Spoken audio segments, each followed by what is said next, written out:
the movers and shakers in this world are not sitting around watching television. They're utilizing their lives for shar, for evil. And they're spreading their fasad all over the world, but they're busy at it. And the Muslims are asleep, and because we have gone to sleep, they have taken over. Because we have gone to sleep, they have taken over. And that's why we find ourselves in the horrific condition we find ourselves in. And until the Muslims wake up, it's just going to, one nightmare to another. We're just going to be in one nightmare to another. That's all it is. They're just nightmares because we're asleep. And when we wake up, then we can enter into the light of day. And Islam is a deen about waking up. That's what it is. Religion is supposed to wake people up. Islam is not an opiate. There are other religions that fulfill that function. In fact, they got rid of religion and now they just spread opium, quite literally. The same people that used to control the state, that controlled religion to maintain the masses, to do what they want them to do, when they got rid of religion, when they found it was no longer useful, now they literally spread drugs. You can see this. The CIA in this country is directly involved and engaged in drug dealing, bringing in cocaine, putting it into the inner cities in this country. In Liverpool, in England, in Liverpool, this is not a joke, I'm not making this stuff up. You can go buy this in mainstream bookstores and read this stuff of people within these organizations that admit this. They'll even admit this on 60 Minutes. I mean, this is not a joke, this is reality, people. There are people that want to keep you asleep. If they don't use the drugs of white powder, they'll use the drug of television, they'll use the drug of their mass media, they'll use all these drugs, but they're going to keep you asleep because they fear the day that you wake up. That's what they fear. And you should be very well aware of that. Because Allah subhanahu wa ta'ala told us this in the Qur'an. لِيُرِيَ فَرْعَوْنُ وَهَمَانَ وَجُنُودُهُمَا مَا كَانَ مِنْهُمْ يَحْضَرُونَ. To show Fir'aun, all these political tyrants, and to show Haman all these multinational economic, political, economic powers that are literally subjugating, humiliating, stealing the minerals and resources of Muslims and human beings all over the world in order for them to play golf on the weekends. And then you have Junudahuma, those like the Pentagon and all these powerful militaries that go around tyrannizing people and humiliating people, bombing innocent civilians, gassing human beings. We had Kurdish human beings that were gassed. Be aware of that, people. Kurdish human beings living in villages, mothers with their babies gassed by these people. This is how they feel about human beings. This is how they feel about it. Those gas bombs weren't made in those countries. They're made by the same people that bring good things to life. I mean, it's not a joke. This is reality, people. This is reality. And if you don't like it, go back to sleep. But this is reality. You're all adults and you better start just being aware of what kind of world we're living in and what we have to do to make some changes. Because the changes aren't going to come around if we just keep sleeping along, dozing along, putting on the snooze button. Because the alarm clock keeps going off. Allah has given us enough warnings and we just sit around. But Allah says that He promises to show Fir'aun, Haman, and his armies what they were fearing from these people. You see, when the day that they wake up, the day that they say we're not going to take any more. I mean, this is what has to happen. But if we stay in this state of just taking in all these things and believing all the lies and going on as if nothing's going to get better and change, Muslims, we don't despair. Muslims are not people of despair. This is not our deen. We're people of hope. We're people of Allah subhanahu wa ta'ala. Allah is our Mawla. Allah is our Mawla, and we should be aware, La hawla wa la quwwata illa billah. There is no strength and no power except by Allah subhanahu wa ta'ala. I mean, this is it. This is reality. This is not pie-in-the-sky rhetoric. Our deen is not a deen of rhetoric. It's a deen of action. It's not a deen of eloquent words. It's a deen of doing things, of going out and changing the world. And the people in this room have the potential to do that. The people in this room, you have the potential to do that if you're willing to rise up to the level of the deen. But if you choose to remain in your sleep, in your somnambulent states, if we choose all to just carry along, mosey along, go to the mall, become consumers until we're consumed, right? Born to buy, the one with the most toys in the end wins, right? He still dies, right? The toys don't go with you. And we're not people of play. We're not people of play. Qur'an says that Allah didn't create this world as a play and a pastime. لَعِبًا وَلَهْوًا. It's not for playing and pastime. It's not for sports. I mean, wallahi, you're men. You're not children. You're men. Don't waste your time watching sports on the CNN or whatever you watch it on. Get up and do something with your lives. Become serious people of depth and understanding. I mean, really, do it. Just do it, right? Just get out and do it. Don't just sit around and until the next game's on, and they'll just keep giving it to you. They'll give it to you. They'll give you football, and then they'll give you baseball, and then they'll give you basketball, and then they'll give you football again, and then they'll give you baseball, and then they'll give you basketball. They'll keep churning out the songs for you, one after another. They'll bring the new pop stars. They'll bring the new actresses with the beautiful faces. They'll bring the new designs, the latest fashion, the latest fad. They'll just keep doing it for you. They'll keep churning it out as long as you keep eating it up and buying it. The day that you turn it off is the day that you have overcome them. That is the day that we have had victory. The day that we say we turn it off, we turn all this rubbish off, that's the day that we have victory. But until that day comes, we're just going to go from one nightmare to another. As an ummah, we need to rise up to the level of this deen. أقول قولي هذا واستغفر الله لي ولكم السلام عليكم.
The test of a first-rate intelligence is the ability to hold two opposed ideas in the mind at the same time and still retain the ability to function. One should, for example, be able to see that things are hopeless. Be able to see that things are hopeless and yet be determined to make them otherwise. F. Scott Fitzgerald said this back then. So things have always been like this. You cannot seek hope without the presence of hopelessness. Assalamu alaikum everyone, wherever you are. I hope you're all doing well. I hope you are all in a good state of mind as you listen to this. So regarding hope in hopeless times, hope for the spirit, I'll read a little bit from Nemik's manifesto. There will be times when the struggle seems impossible. Remember this, freedom is a pure idea. This is the nature of truth. This is the nature of the Qur'an. It's a pure thing. It's a pure idea. Freedom is a pure idea. It occurs spontaneously and without instruction. Random acts of insurrection are occurring constantly throughout the galaxy. Well, in our case, throughout the world. There are whole armies, battalions that have no idea that they've already enlisted in the cause. Everyone is playing their part. It might be separate, it might be whatever it is everyone's doing, but everyone is doing something that is making a difference. Whether they can see it or not, it's making a difference. And that's why people should always continue, whether they can see the result or not, because it is making a difference. One person says one thing and it inspires another person to do that thing that they had inside them. Remember that the frontier of the rebellion is everywhere. Even the smallest act of insurrection pushes our lines forward. And then remember this: the imperial need for control is so desperate because it is so unnatural. This is why we do what we do, because we can feel what is real, we can feel what makes sense, we can feel what is natural, and what is really unnatural, what we just cannot leave alone, that there's something wrong at the core of this. So the imperial need for control is so desperate because it is so unnatural. Tyranny requires constant effort, and that's what they have to do. They have to keep pushing the lies into your feed. They have to keep pushing it.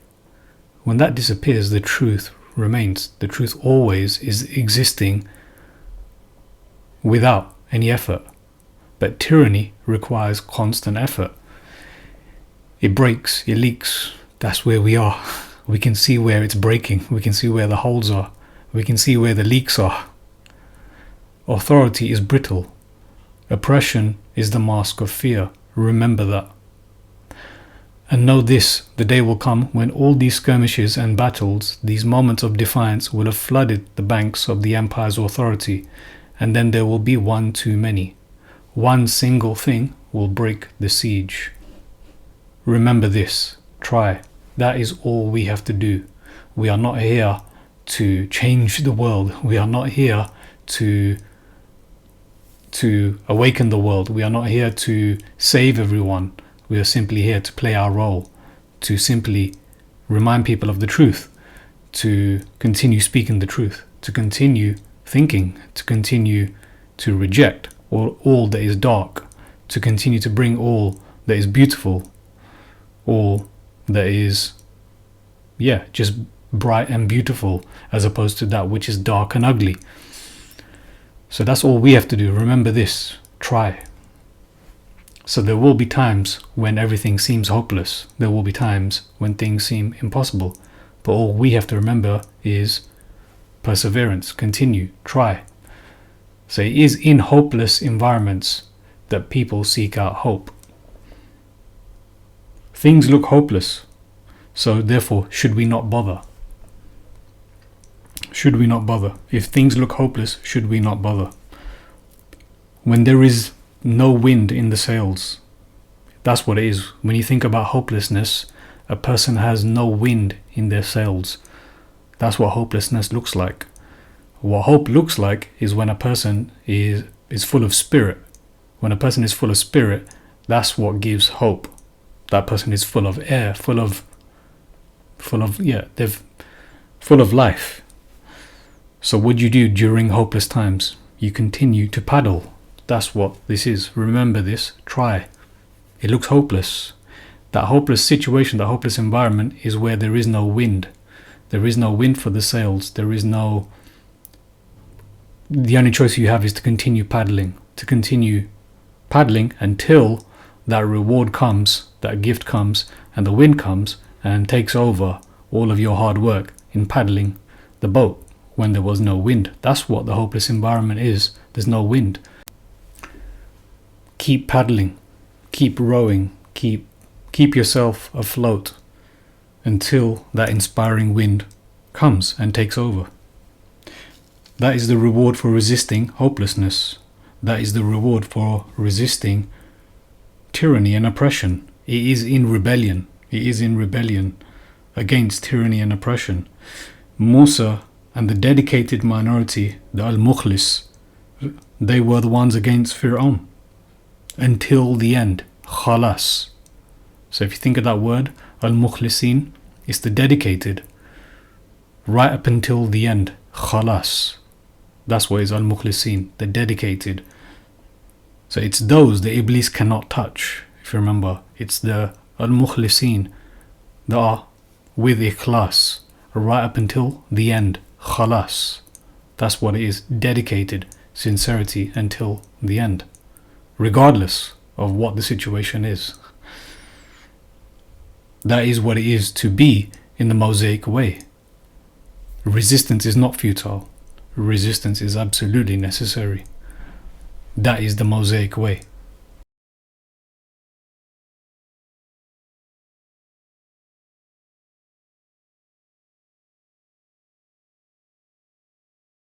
The One World Religion, Agenda 2030. Why do they have this? What is it that they know that we don't know? What is it that the masses will be experiencing that they will be willing to accept this one world religion? That somehow there is no truth in any one religion, but there's bits of truth found in all of them. Coexist, merging all of the religions into one world religion. The belief that no religion is truth, but that truth is found in all of them. Omnism. Interesting. This is in contradiction with the Quran. This is shirk. You just have to look at this, and you know who is behind this, and how will he get away with this. They have the one world religion as part of their Agenda 2030. How will they achieve this? The young will reject the sleeping elderly traditional folk holding on to and defending a religion of lies in conflict with the Quran. But how many will know that the lies are actually in conflict with the Quran? Not the majority, it seems. In order to be part of the minority of today's Bani Israel dedicated to the Book of Allah, following the way of Musa alayhi salam. That's what it is. This story is being repeated. It's in the Quran for a reason, this guidance. This story is being repeated. So in order to be part of that correct portion of today's Bani Israel, seeking the straight path, to stay on the straight path, dedicated to the Book of Allah, following the way of Musa alayhi salam, we need to resist. Resistance is not futile. Not to the living, at least, anyway. Not to the living. Only the dead fish go with the flow. The live fish move against the current. They resist. This is where hope arrives. This is where the spirit is inspired. It's going against the current. It's going against the flow. This is where hope is. This is where the spirit is inspired. If you go back to Nemik's manifesto, this is what it means to try.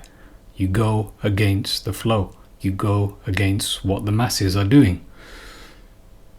Hope. Where do we find a new hope?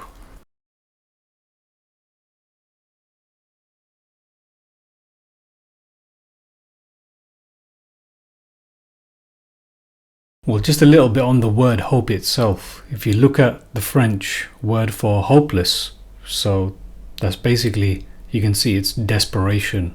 So the opposite of hope is being desperate. And we are in a desperate situation, there's no doubt. The world is in a desperate situation. So that's what hopeless is, being desperate. So if you look at that French word for hopeless, it's basically desperate. But if you look at the French word for hope, it's espoir. It's very interesting, espoir. The French word for hope is espoir, or in Italian and Spanish you might find speranza or esperanza. But what you can see is there seems to be the word spirit in there. It seems as though that hope arrives in the form of the spirit being inspired, the ruh, the spirit. And in the Quran, the nafs aspires and strives. So the word hope is an interesting one in the Quran. What does a mu'min hope for? And what does a kafir not hope for?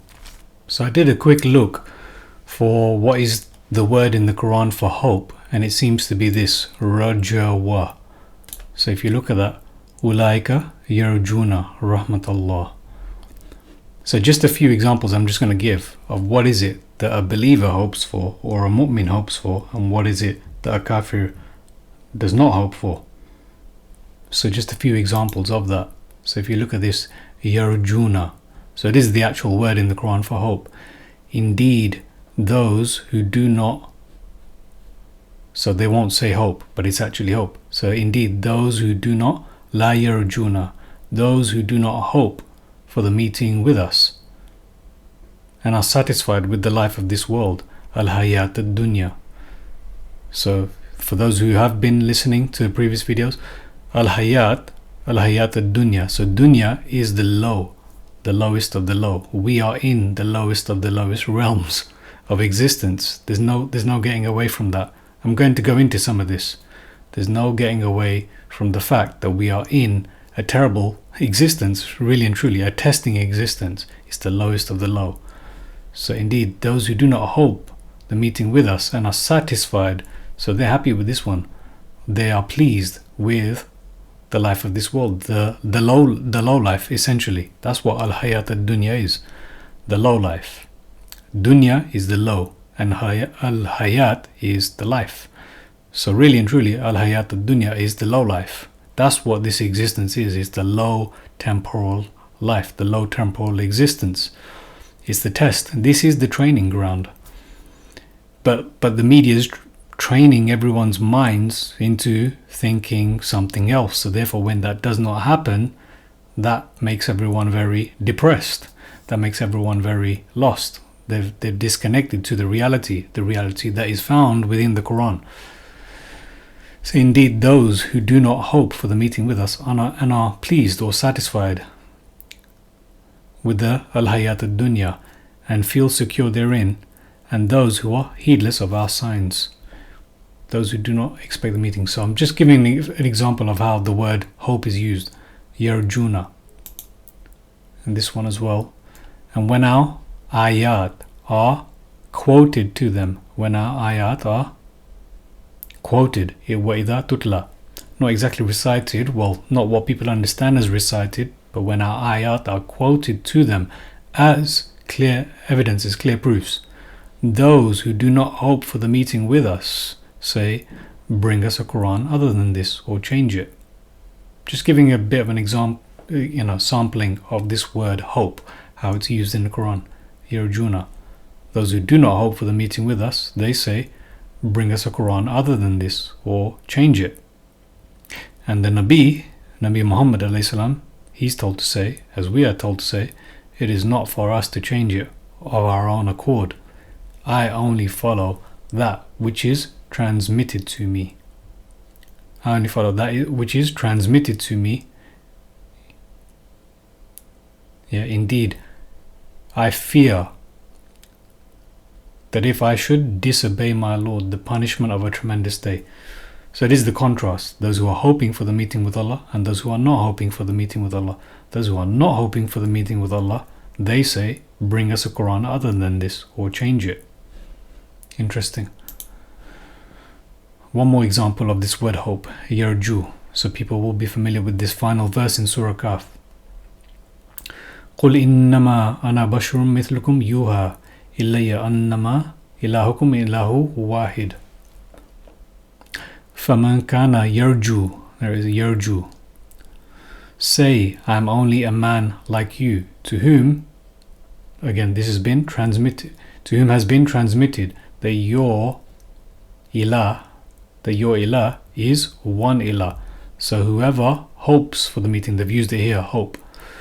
So whoever hopes for the meeting with his Lord, let him do righteous work, let him do righteous deeds, good deeds, correct deeds, appropriate deeds, and not do any shirk in the service of his Lord.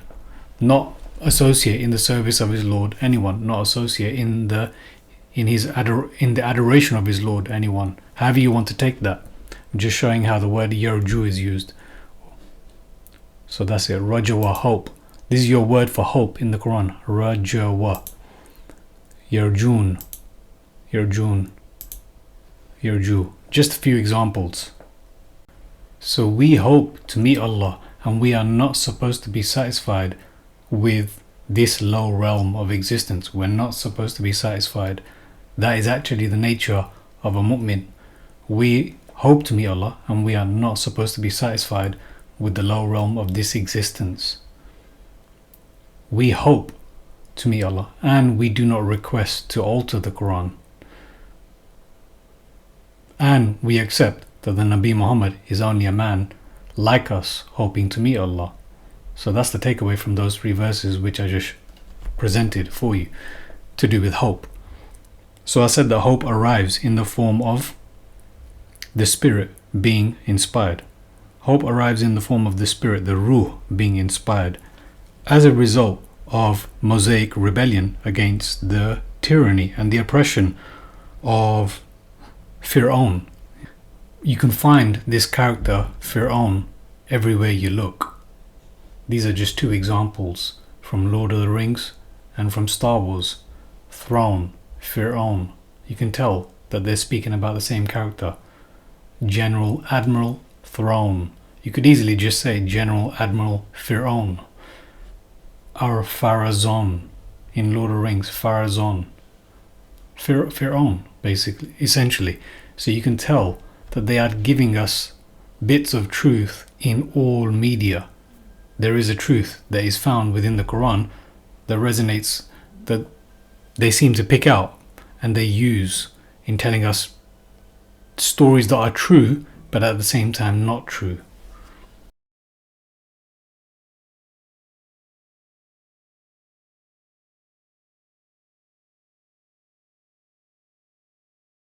So if they are telling us stories that are true, but at the same time not true, which is basically deception, if they are deceiving us, because this is the world that we live in, we're being deceived continuously. We're being told this is the truth, and then next thing we know, that's no longer the truth. It was actually poison. So if this is the world that we live in, what do we have to do? Where do we get hope? Where do we find our spirit? It's from thinking from our central selves. It's thinking from our cause. Thinking from what people say is the heart. They say qulub is heart. Let's say it is the heart. Whatever it is, it's thinking from our central selves as opposed to thinking from our head, from our brain. Because it's in our brain that this black box has been holding us hostage in all of our thinking. All of the programming is within our brain, and everything that we're thinking or we're programmed to think comes from that brain that has been programmed, that black box thinking. So how do we not fall for any of the deception? Well, we first of all hold firm to the Quran, which is the absolute truth, haqqul yaqeen, that you can take for certainty, and you study that and you read that. So I'm going to go through some of these verses regarding the nafs and the ruh, but people have already recognized, those who've studied the Quran, they've already recognized that the Quran is confirming this idea about rewriting our thinking, our false thinking, by using our heart. This is already common within the spiritual New Age literature out there. Those of you who know Greg Braden, for example. So this is already out there about thinking from the heart, taking a step back and trying to think from our origin, from our core, from our center, as opposed to from our top. The reptilian brain, they say, it's the quick response. That's how there is an increase in this stimulus and response gap. It's by practicing thinking from the core again. Is this actually true? Is this actually correct?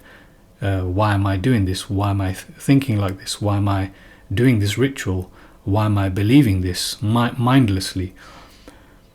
So it is from thinking from our core that we are reminded to rewrite our programming. Go into that black box and really assess what is within this black box that doesn't belong to me. So I went through a little bit on hope. Now we'll look at some of the nafs and ruh verses. So the ruh seems to be connected to ri. The spirit seems to be connected to wind. This is where it seems as though inspiration comes from, where hope comes from. So this hope, this inspiration for the ruh seems to arrive in the form of a second wind. And if we think about this famous verse in Surah Al-Isra, Surah number 17, verse 85, and they ask you, وَيَسْأَلُونَكَ عَنِ الرُّوحِ, and they ask you about the ruh. قُلِ الرُّوحُ مِنْ أَمْرِ رَبِّي. Allah finishes this verse saying that we have a little bit of knowledge, and they ask you concerning the spirit. Say, the spirit is of the command of my Rabb, and not you have been given of the knowledge except a little. So you can infer that we do have a little bit of understanding about the spirit. We can't know everything, but what we have in the Quran, we can infer something. So we know a little bit about the spirit. And we also know, if we look at in Surah number 16, so there's two mentions. This is where the connection is also found, in my opinion, between the spirit and the wind. So you have ruh here in verse number 2. And if you go to verse 6, you got ri, turihuna, ri. Yeah, something to do, something connected to wind, ri. So if you look at that. But what we do know is that we have a little bit of knowledge about the ruh, and that it does get sent down via malaika. Via malaika. So he sends down the malaika with the spirit by his command. So Allah sends down the spirit with the malaika by his command. So that word ri and turihuna, it is something to do with the wind, and as it says here, something to do with comfort. So you can make that connection that the wind is something that is of comfort as well. So we know a little bit about the spirit, or ruh. We know that it gets sent down via malaika. And we know that this word is also connected to something to do with comfort, wind, the spirit, comfort, ruh. And we also know that Sulaiman alayhi salam, he was given control of the wind. So the Rih of Sulaiman, what does this mean, that he was given control of the wind?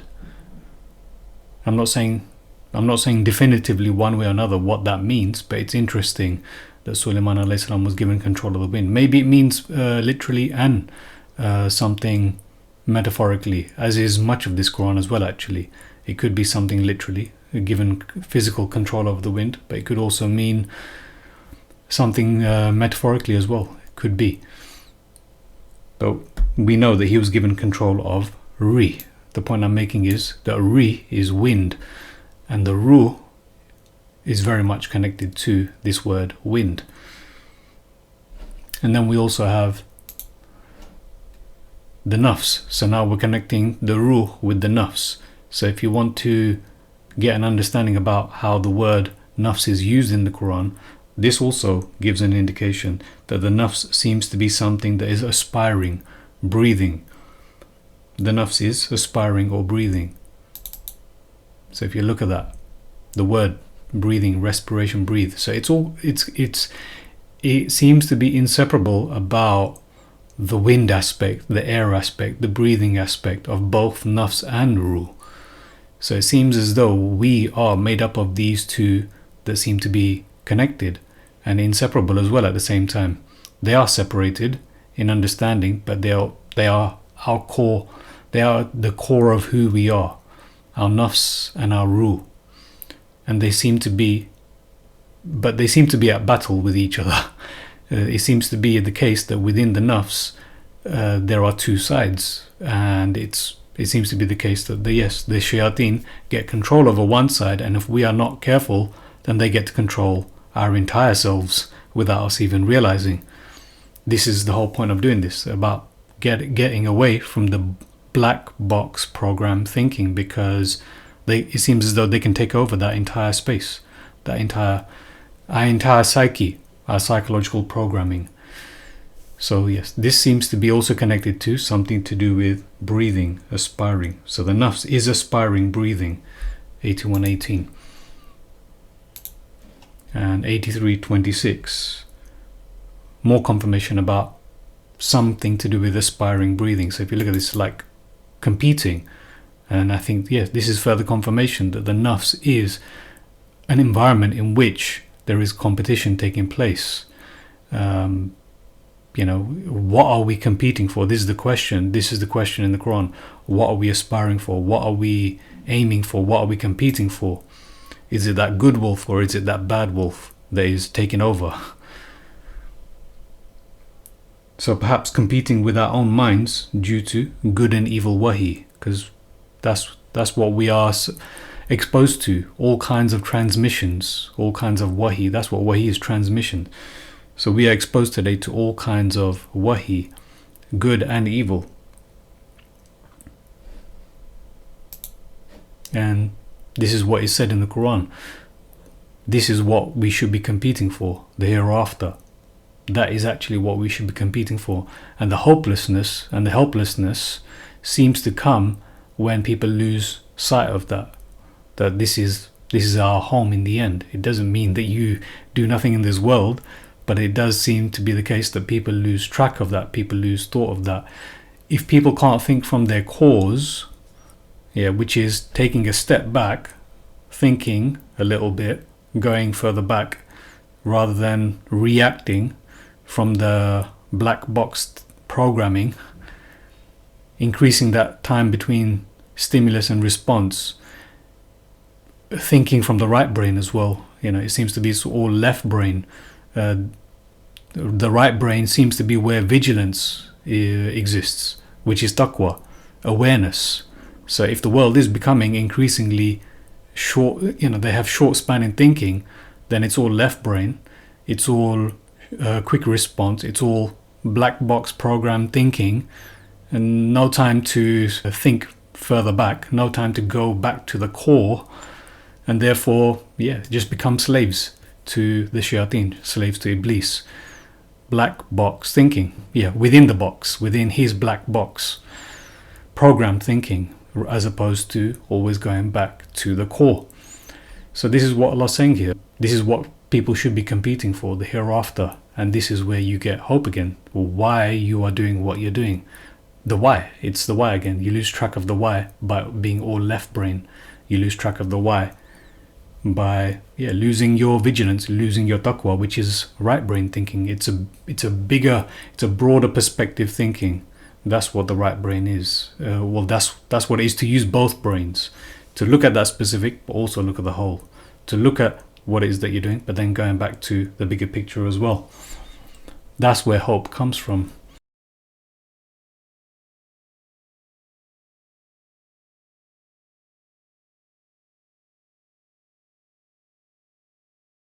それで、人間の生命というものは不思議なもんで、自分のためだけに生きて自分のためだけに死ぬというほど人間は強くないんです。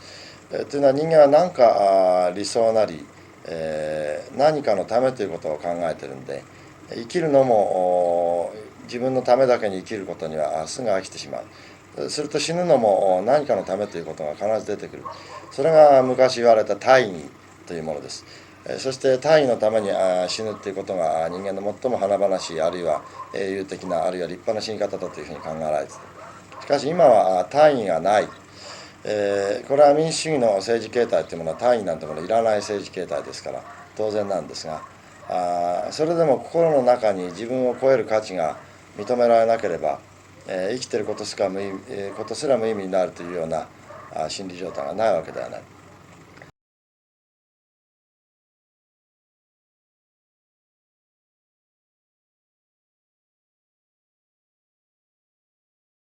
So that word nafs, you can see its derivative is used twice here. فَلْيَتَنَافَسِ الْمُتَنَافِسُونَ. So it does seem to be the case that our nafs is an environment of competition. What are we competing for? What are we aspiring for? And it's exposed to good and evil wahi, good and evil programs. فَلْيَتَنَافَسِ الْمُتَنَافِسُونَ. And within that context, you'll find it's all about paradise. Essentially, there's a description of paradise. This is what people should be competing for. This after mentioning of Rahiq Makhtum. So just a side note for those who do believe and read and follow that book, Al-Rahiq al-Makhtum. This is only mentioned once in the Qur'an and is describing the drink of the hereafter. Al-Rahiq al-Makhtum is, well, Rahiq Makhtum is the drink in the hereafter. But that's just a side note. So the nafs is an environment of aspirations, something breathing, well, competing, as you can see here. But if I go back here, if I go back to this one, yeah, it's something clearly to do with aspirations, breathing, aspiring, respiration. So our nafs, or our CPU as I like to call it, our psychological self, our ego, the earth guide only, our psychological self, it also aspires. But will its aspirations give us the hope we seek? Will its aspirations give us the hope we seek? Well, if you look at this verse here regarding the nafs, it would indicate no. The nafs al-ammara indicates no. Its aspirations might not give us the hope that we seek, because it seems to be the case that the nafs tends towards commanding us towards evil, as you can see here, bisu, nafs al-ammara. Although you can debate about this context and who it was, but it seems to indicate that this is a possibility that the nafs will signal towards evil, it will command us towards evil, nafs al-ammara. That's in this verse here, 1253. And if you look at this one here, nafs al-lawama, this is indicating no again. Will the nafs aspirations give us the hope we seek? The answer would be no again. Nafs al-lawama. Yeah, our psyche likes to blame. This is about blaming. It's about blaming others, blaming society, blaming. Yeah, this is the nature of the nafs. This is the capability of the nafs. Unless we are what it seems to be unless we are thinking from our central selves, not from our nafs, not from our psyche, not from this programming, not from this black box, limited, restricted thinking. So that would be no again. Are we going to get hope from our nafs's thinking? No, it seems. And one last mention of the nafs, the nafsil mutma'inna. So will we get hope from our nafs? Will the nafs aspirations give us the hope that we seek? Again, the answer would be no. Why? Because it will only be settled. It will only be settled in the end. In the end of this surah, Surah 89, you'll find that it will only be settled in the end. Nafsul mutma'inna. So this is the reassured nafs. The nafs is it only seems to be pleased and settled or reassured at the very end. So it's never going to find the peace that we're looking for on this earth. This is the nature of this dunya. This is the nature of this low realm of existence. So again, it's just answering this question about hope, where people are looking for hope in hopeless times. It's about reading and studying the Quran and understanding the reality that we live in, as opposed to the black box program thinking that we're all programmed into, and everyone is responding like zombies or behaving like zombies and not giving any thought to what is our reality, what is the situation right now. So yeah, just answering that question, will the nafs, our CPU, our psyche, our ego, our psychological self, it aspires. But the question is, what is it aspiring to? Will its aspirations give us the hope that we seek? All three of these descriptions, the nafs al-ammara, the nafs al-lawama, the nafs al-mutma'inna, all three say no. That it's not going to give us the hope that we seek. Because it's only going to be settled, the nafs is only going to be settled in the very end. And it seems to be the case that it commands us or signals us towards evil, and that it wants to blame other people, it wants to blame society. So it is a very negative, it's very capable of a lot of negative reactions and possibilities. But what are we called to do? We're called to go back to our cause, go back to our central selves, and continue to think from there, as opposed to this short span thinking that we're all being programmed into. That's the whole thing about Twitter, TikTok, I'm sure you've got Instagram, all of this. It's all the short span thinking, quick, everything quick, short, give it to me quick, give it to me short. We're all being programmed into that. Why? Because then now you're becoming good robots, good zombies. You can't think for longer, you can't study for longer, you can't read for longer, you can't do anything that will bring us back to our reality, the big picture. This is where the spirit is revived, in the big picture, using the right brain as well, looking at the bigger picture rather than that little piece. This is the ultimate marshmallow test. For those of you that you know about the marshmallow test, it's about sacrificing the now for the later, sacrificing the short term for the long term. This is the ultimate marshmallow test.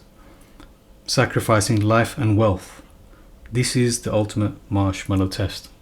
So when people are looking for hope, it's reminding ourselves that this is our reality. The Qur'an is the truth. Haqqul yaqeen. Absolute, you can take it for certainty. People are playing with translations, people are playing with meanings. But this Qur'an, if you read it enough, you will find enough confirmation about your reality today. And that's why Allah says we take all of it. If you look at that verse 3:7, whether you understand it all or not, whether you understand all of the things that sound like this or things that are similar, the ayat that are similar and that you don't know yet, and that people mock or make fun of, you've either studied the Quran or you haven't. If you've studied it, then you've seen enough that gives you confirmation that I believe in this thing. Whether people are corrupting it outside of the actual text, that's a different case.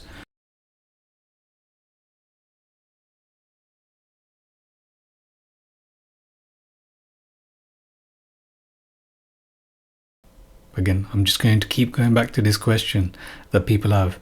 Where is the hope? It seems hopeless. So where will we get this? Well, the Sufis, they say that we have 4 enemies.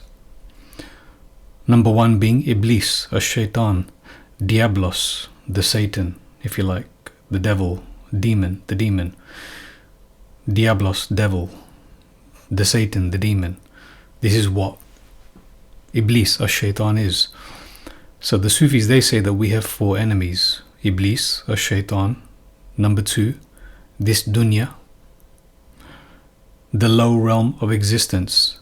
Alam ad-dunya, al-hayat ad-dunya, the life, the low life of existence, as I've mentioned earlier. Al-hayat ad-dunya, the life of this low realm of existence. So that's 2 enemies that they say they have. We all know our avowed enemy, the adversary, the clear enemy, Iblis or Shaitan. Most of the world knows this. Most of the world agrees about this entity. And actually most of the world even agrees that this realm of existence is actually how Allah's described it. Most of the world agrees that this is the case. So the Sufis, they say that there's 4 enemies. That's 2 of them. Iblis, this dunya. Number 3 being our nafs, as I've just spoken of earlier. The ego, the psyche, or as I've said, I like to call it our CPU, the central processing unit. Or is it the central processing unit?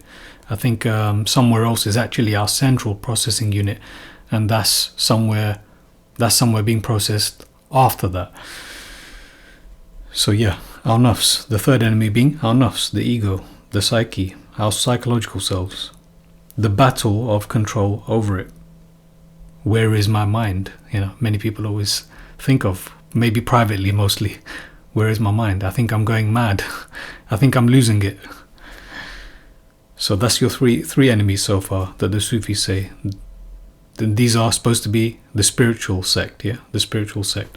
So they say that we have 4 enemies: Iblis, this dunya, our nafs, and number 4 being hawa, desires. Something I've not gone deeply into yet. But that's your 4 enemies. And again, I think most of the world would agree with this. This is the wise book. It explains all things. So when the Sufis, they say this, they're not wrong. And if you think about, mankind's enemies, this is mankind's enemies. These 4: Iblis, the dunya, our nafs, our own psyche, and our desires, hawa. So there's no such thing as saints or angels. No such thing. Well, no such thing as human beings being malaika. So these are enemies to every man and woman. When I say man, that's including women, woman. So these are enemies to every man and woman, sons and daughters of Adam, sons and daughters of Anda, sons and daughters of Andor. You can see where this is. Anderson, Neo Anderson, son of Andor. And if you think about the Star Wars series, Andor, what is that? It's essentially speaking about man. This is all telling us stories that resonate for a good reason, because they are hitting us at the core of who we are and what we're actually experiencing. But the only difference is who's blindly taking it and who's actually being an aware, a vigilant observer of what is actually being told. So that's what the Quran calls us to do. The Quran calls us to take that as a secure narrative, as a narrative that we can then see the rest of everything else that we experience in life in the correct way. That's what the Quran is calling us to do. So when people say Quran alone, that's what they actually mean. It's not a sect. It's not a group. Allah actually says those words in the Quran. When you go to them with the Quran alone, they turn their backs in aversion. So that's why they use that term, Quran alone, because it exists in the Quran. And that is actually what the believers are supposed to do. You're supposed to go to people with the Quran alone, or at least to begin with the Quran, and you can see who doesn't believe. They turn their backs in aversion. They say, bring us something other than this. They say, change this. So it's all resonating. All of these truths that we experience, they're all resonating, especially for students of the Quran. So back to the Sufis. The Sufis, they say that we have these 4 enemies. Enemies to the entire mankind. Believers and non-believers alike. Sons and daughters of Andor. Or Adam. So I just described an environment of hopelessness. Or rather, the Sufis did. Or rather, Allah describes this environment with 4 enemies in the Quran. This is where all of the gems, the knowledge, the real knowledge comes from, even within the Sufi sect. The core of it comes from the Quran. The thing that attracts people the most, it all begins with the Quran. So it's Allah that describes this in the Quran, this environment of hopelessness which the Sufis describe. So many will argue that this is a hopeless environment. Yes. Who taught us that this isn't a hopeless environment? Who's been teaching us the opposite? For how many decades have they been teaching us, educating us, or indoctrinating us, programming us? Why is it that the New Age spirituality movement is taking off so well? And all of these other weird things, about aliens coming to save us and all this other nonsense that's out there. Why is it that people now are sensitive to the reality? Why is it that people are now, demanding for hope? They're speaking as though this is all hopelessness. Yes. Well, I just described the environment of hopelessness that the Sufis describe, that Allah describes in the Quran. So this is the reality. And again, it's just people's choice. This is why Allah says, La ikraha fid din. It's just people's choice. There's no compulsion in this deen.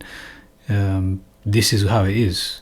Man should be grateful just for being created and placed upon this earth and given rizq.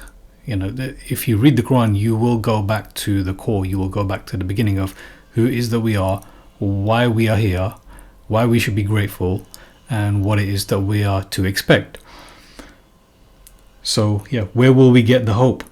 and inspiration our spirit seeks? Well, the answer for me is the Mosaic way of resistance and rebellion against the tyranny and oppression of Fir'aun. Fir'aun, or General Admiral Throne. Yeah. The Mosaic way. This is the answer. Where will we get the hope and inspiration our spirit seeks? The Mosaic way of resistance and rebellion against the tyranny and oppression of Throne, or Fir'aun, or Pharazon. So it is in knowing that environment of four enemies that the Sufis describe themselves, that is against us, that we can then seek hope, espoir, for the spirit, not hopelessness, as it says here in French, not without spirit. That's what hopelessness is, without spirit. So it is in knowing this environment that is set against us that we can then seek hope. That's the idea. Know the reality. Now you can be strengthened by knowing the reality, not weighed down by the reality, and then seek hope. Because the Qur'an covers every aspect. It tells you what to fear. It tells you what to look forward to. It tells you what not to do. It tells you what to do. It never leaves you without a solution, without an option. So that's what it is. It's knowing that these four enemies are set against us ultimately, and this world that we live in of Fir'aun ruling it, Iblis's king oppressors all over the world. So it's knowing that we can then seek hope in this hopeless environment. That's what it is. It's strange putting it like that, but that's what it is. It's knowing that it's a hopeless environment, but ours is not the result. Ours is the trying. Ours is the doing. Ours is the remembering what we're actually ultimately seeking, the marshmallow test, the end goal. And then we're always working backwards and finding mini goals before that. What can we do? What can we change? What is within our capability? And if you read the Quran, you'll always find something that each person can do. So that's what it is. It's knowing that environment of four enemies that is against us, that we can then seek hope. Not hope, well, hope in this hopeless, what seems to be a hopeless environment, because it is. There's no getting away from that. It's a hopeless environment, and it's not meant to be paradise. But that's not to say that we can't make little pieces of paradise to enjoy, little moments of paradise to enjoy. And I think that is very important for everyone's mental health, especially as things get worse. Because this is a battle for your mind. When people say this is a spiritual battle, it's a battle for your mind. Yeah, so that's what it is. The nafs and the ruh, yeah, they are separate, but at the same time, they're inseparable. This is a spiritual battle. It's a battle for your mind. It's a battle for your nafs. So that's what it is. It's in this hopeless environment that we can then seek espoir, not desperation, for the spirit, for the ruh. That is our second wind. That is our re. So back to F. Scott Fitzgerald at the very beginning. And those of you that have been with us for some time will be familiar with what he said. It's being determined or dedicated, ikhlas. I mentioned that earlier. Being dedicated, that is sincerity, that is ikhlas. And those are the only ones that Iblis cannot get. Iblis cannot get the al-mukhlisin. Allah says, he says, I'm going to take all of them. Allah says, all of them except al-mukhlisin, except people see that as sincere. But I've looked into this and it seems to be the dedicated until the end when things are done. Khalas. So that's what it is. This is a test of determination. Allah also says, gives us the example of Adam alayhi salam. He forgot and they found in him no determination. Azman. They didn't find in him any determination. These are all lessons for us. All of the lessons in the Quran, including the messengers that messed up. Yeah, including the messengers that slipped up. Including the messengers, the human beings like us, varied. Yeah. Musa alayhi salam, he was misguided, then he was guided. He was guilty of a crime. You know, he was deep within the enemy lines. He was deep. He was within the enemy. He was living within the enemy, deep behind enemy lines. There's so many examples. I won't go through them now. But there's an example for every single type of personality in the Quran. So this is what F. Scott Fitzgerald said. It's being determined and dedicated, being determined to make it otherwise, seeing that things are hopeless. Again, why is it that these people of the past, they know this? It's got nothing to do with religions. It's got everything to do with our reality, not the reality they're trying to feed us on the black, scrying black mirror. So it's being determined to make it otherwise. That is the second wind. That is the inspiration for the spirit. Hope.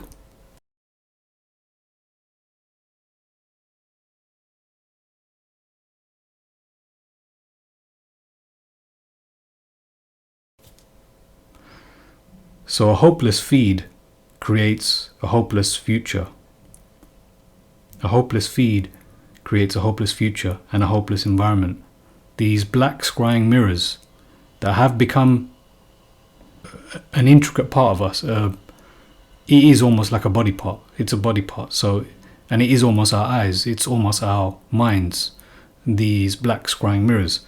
So a hopeless feed will create a hopeless future and a hopeless environment. But at the same time, you can't be oblivious. You can't be ignorant. You can't be asleep. So keep one eye, glance at the rear view mirror, as some of you have probably heard this phrase, glance at the rear view mirror. And don't keep your eyes on it. Remain vigilant, but not focus. So how will you find that second wind? Re. How will you boost your spirit? Ruh. Where will you find hope? Espoir. The same sources in your feed, feeding you the lies that the world is ending. Is that where you're going to find hope? Is that where you're going to find spirit? Is that where you're going to find your second wind? The same sources in your feed, feeding you the lies that the world is ending. Hamza Yusuf. The same people giving you good, giving poison. This is what he said. The same people that are giving us good are giving us poison. This is part of the deception. This is where people are easily fooled by all of these grifters, by all of these criminals essentially coming at our door. But they're not coming at our door anymore. They're coming on our phone. They're stealing all kinds of things. The worst thing to steal is a person's mind. So this is what Hamza Yusuf said, that the same people giving us good, if you heard that clip at the beginning, the same people giving us good are giving us poison. So this is actually where it's hard for people to accept when the truth is being presented to them. They're like, no, this person is a really good person. How can you say this about us? Are you saying that this person is misguided? Look at the lovely face. Look at the lovely beard. Look at the lovely eloquent voice. Look at all of the good things that have been done. All of the great things. Ours is not to judge. Ours is not to judge any individual. But don't be fooled by appearances. I'm not judging anyone, and far be it from me to judge anyone. Allah protect me from myself. Allah protect me from myself.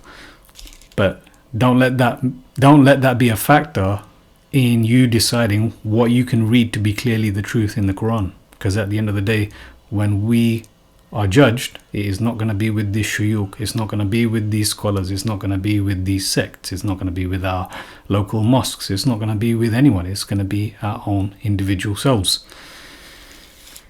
So where will you find hope?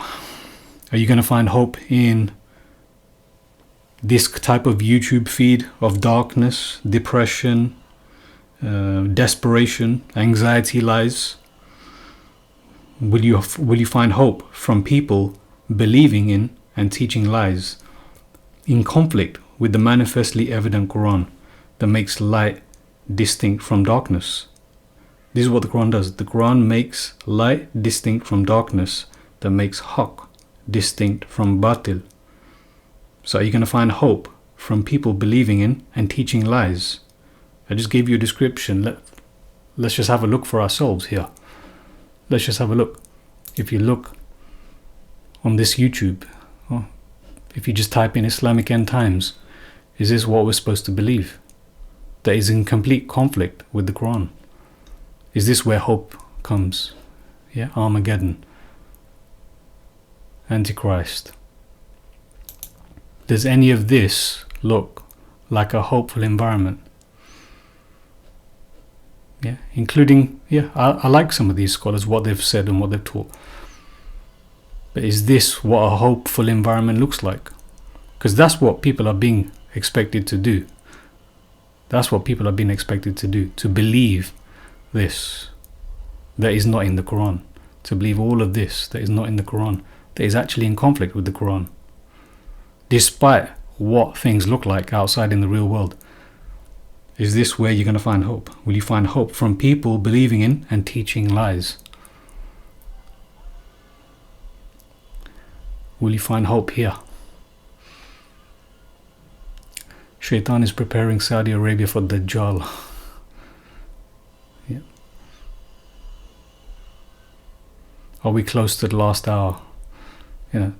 Muslim end time prophecies. You just look at who it is. Is this who we're supposed to be? Is this where hope is going to be found for people to live on a daily basis? Or will you find hope from non-religious spiritual wisdom that has always believed in opposition to the billions, opposition to the majority? This is what is. These wise speakers of the past, they always went against the grain. They always went against the grain of the masses. And they seem to know something, whether they know it consciously or not. They seem to know that all of this other stuff is nonsense. All of this other stuff is nonsense, and it's always been like this, and it's always, it's always been an obstacle for people. It's always been a darkness in people's lives. All of these lies, which I just showed you on this YouTube feed, Islamic End Times. I'm just pointing out Islamic End Times. It's the same with the Christians. As you can see, Jordan's here. Yeah, Jordan's here. It's the same thing with all of the religions, really and truly. It's just deception everywhere you look. Darkness and deception. This is what the shayateen want. If you go back to Jerry Marzinski's conversation, what is it that he said that the shayateen, he's talking about demons, the shayateen essentially, what is it that they want? They hate love, they hate beauty, they hate laughter, they hate children. Yeah. So you just have to think to yourself, what is it that they are going to absolutely love people believing that is actually a lie, that is not in the Quran? And again, this isn't for the masses. This isn't to save the world. This isn't to wake up the masses. This is for the individuals who follow this channel and anyone else that might be interested, or anyone like us who have been looking at the same things and studying with each other for the last few years. This is just for our own sanity. It doesn't mean we have to say everything to everyone, but at least we know for ourselves as individuals to begin with, and then maybe for our own loved ones. But this is all lies. None of this exists in the Quran. It's in conflict with the Quran. I'm going to go through some of this to explain this from what I've written a year ago. So will you find hope in this kind of environment? Because we're teaching things that give strength. We're discovering things that give us strength and bring light. But I can see how when people are learning this for the first time, yes, there is that battle taking place. There is that battle in the mind taking place. So the question is, what are these people doing? Are they creating a hopeful environment? I don't think so. Are these people creating a hopeful environment? It looks like it. Anyone that is teaching this kind of material, and you're going to find scholars, they get tired of avoiding this stuff and they start teaching this stuff themselves and turn it into something Islamic. Yeah. And they say, oh, this is actually Islamic. Yeah. So will you find hope from non-religious spiritual wisdom that has always believed in opposition? Yeah, this way is these people, this looks like a hopeful environment. Teachers like this, who else is there? Jim Rohn, Bob Proctor, Earl Nightingale, there's many. So where are you going to find hope? Is it going to be in this kind of feed because that's what we're told, that if you believe in the tradition of Islam, then you must believe in these things. What does that do to a mind? That you must believe in these things. That you must believe in this here, this cube here. You must believe in the return of these saviors. That you must believe in the arrival of someone scary. You must believe that this place is going to come under attack. This is what they teach ultimately. That you must believe in the boogeyman, Dajjal. This is what they teach. So where are you going to find hope? This is where the conflict in the mind will take place. So a choice does have to be made. Allah actually even says in the Qur'an, it's very similar to in the Bible, the verse, I spit you out, neither hot nor cold, but lukewarm. People think it's good, and I can see that. Sometimes you have to be smart, that you have to play the smart game. You have to kind of be able to get along in society as well. You have to be able to speak to public. You have to be able to function. But ultimately, your own belief, what you believe, it can't be on the fence. Really and truly, it can't be on the fence. Allah says this, neither here nor there. I can't remember the exact verse, but it's in the Quran. Neither here nor there.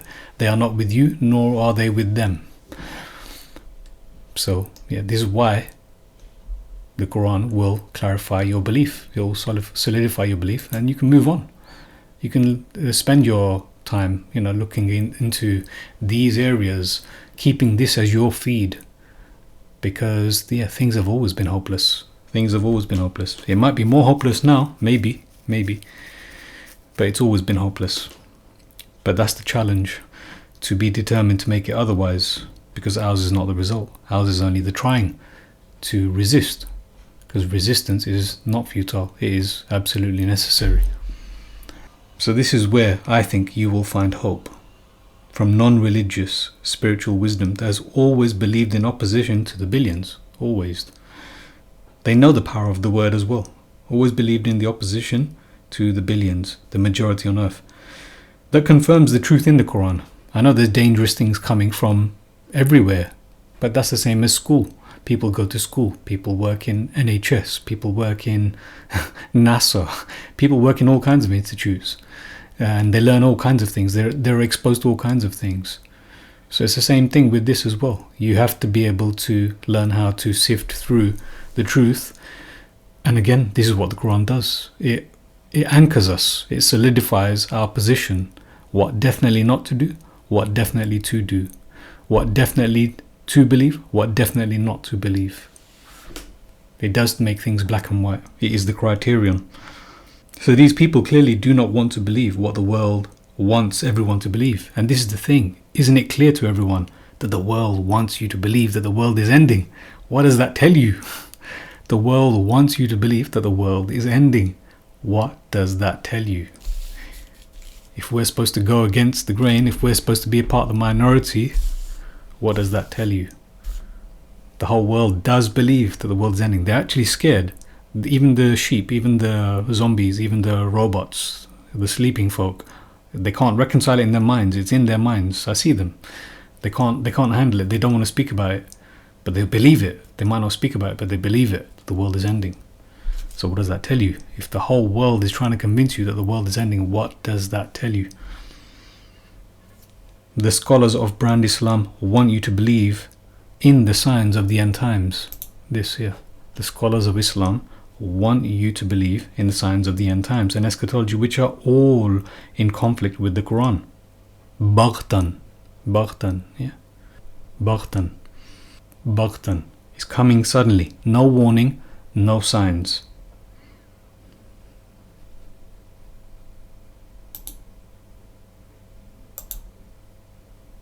So if the hour is coming suddenly, baghtan, no warning, no signs, where is the hope for the next generation in believing this?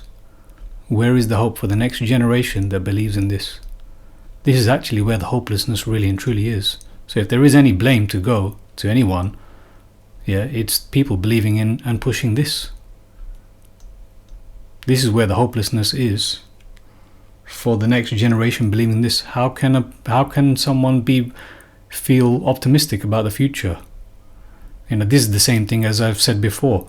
We say, we believe at the very beginning of Surah Baqarah, we believe, لا نفرق بين أحد من رسله. We do not separate between the messengers, yet they separate between the messengers. This is what the religion teaches. Lots of conflicting thoughts and ideas for people to keep in their mind somehow. And can't explain it. Yeah, this is what it is. Be optimistic about the future, but at the same time, we're going to teach you all of this. Not be optimistic about the future. Well, it's interesting again that the Quran has none of this and is in opposition to this. Baqtan, the hour is coming suddenly. No warning, no signs, but yet everyone wants to teach these signs that do not exist in the Quran. The messengers clearly told to say as well, I do not know anything about the future, not my future nor your future. What, Allah says, why are they asking you? As if you have any recollection of, or any memory, or any knowledge of the future. Why are they asking you? It's only with Allah. It's coming suddenly, Baqtan. So is this not capable of killing one's spirit and inspiration for the future? Again, this is just answering the question about hope. This whole thing is about hope and inspiration for the spirit. Where is that going to come from? This can take the wind out of someone completely. I've been speaking about that the spirit, inspiration, is your second wind. This can take the wind out of someone completely. And to the point where they end up rejecting everything because it's just too dark and too hard to handle. So they go in the complete opposite direction and become maybe atheist or even satanic, because they don't know that the Quran speaks very differently about the reality. So this can take the wind out of someone completely.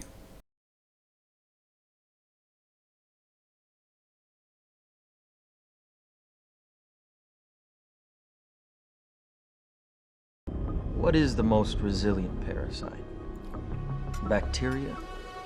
A virus? An intestinal worm? What Mr. Cobb is trying to say. An idea.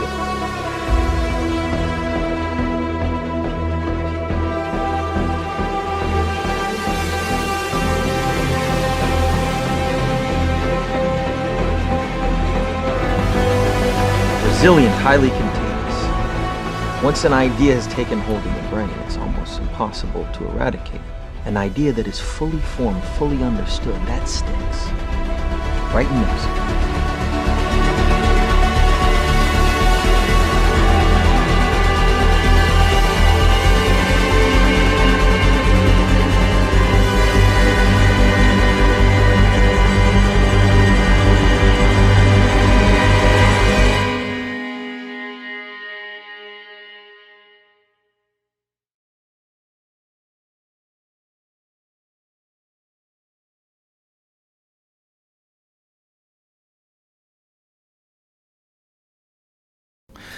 So before I go into these contagious ideas that are incepted into our subconscious, whether it's at the front of our minds or whether it's at the back of our minds, the idea is contagious. It's out there. It's been incepted, and it's been accepted by the majority. So they're out there. Before I go into these contagious ideas about the hour, about the future, about our reality, so let me read to you something from this book, which I wrote a year ago, so you understand about the hour that they are pushing, which is in conflict with the Quran. So when I do a search in the document and I type in strive, two areas come up. One which is regarding this verse about the hour, which I will be speaking of. But before I do that, the other result that comes up is towards the end of the book, which I've titled The Struggle for Eden, the struggle for Jannah, essentially the struggle for paradise. And everyone will be able to find exactly what it is that a person is supposed to be striving for. I'm not going to go into that right now, but I'm just making the point that this word jihad is used. Jihad means to struggle, to make a serious effort to struggle for paradise, essentially. So when Allah says, as I'm about to go into that verse about Allah holds back the hour, to give everyone a chance to pursue what it is they're pursuing, to strive for what it is that they're striving for. I just want everyone to have in their mind that what a person is supposed to strive for is crystal clear in the Quran. If a person is reading and studying the Quran, as I have got listed here, I'm not going to go through them now. If you like, you can pause it and have a look at these. Maybe another time, inshallah. But it's in here. It's, the striving for Jerusalem, actually, which is another lie. Darus Salam is the hereafter.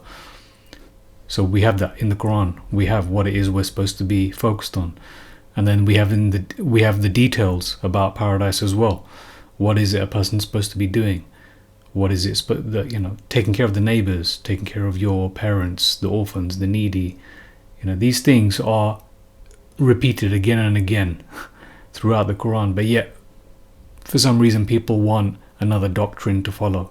They want to follow another doctrine, and they want to be told exactly what to do and how to do it and when to do it. But we have it in the Quran anyway, what it is that we're supposed to be pursuing, what it is that we're supposed to be striving for. So having said that, things that actually make a difference in a person's life, by the way, things that actually make a difference to other people's lives, things that actually will count, that Allah has actually asked us to do, that will count. Best treatment of parents, dutiful, not tyrannical, not depriving them, no yelling, being grateful, noble speech, these kind of things. This is what it is. Allah's giving everyone a chance to pursue these things that are in the Quran. So now, having said that, let me give some background to this verse where Allah says, "Indeed, the hour is coming, I almost hide it, so that every self may be rewarded for what it strives for." So I've already emphasized that this hour is coming suddenly. Let me give some background to all of this. Let me go back a little bit.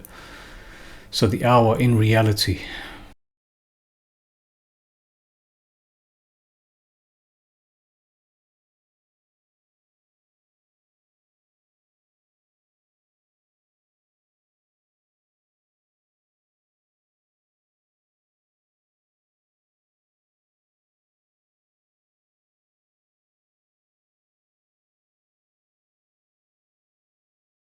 So soon after speaking of certain details about how Allah describes the earth, like there's this chapter here, a furnished earth. I'm just going to go back a bit before I go into this hour.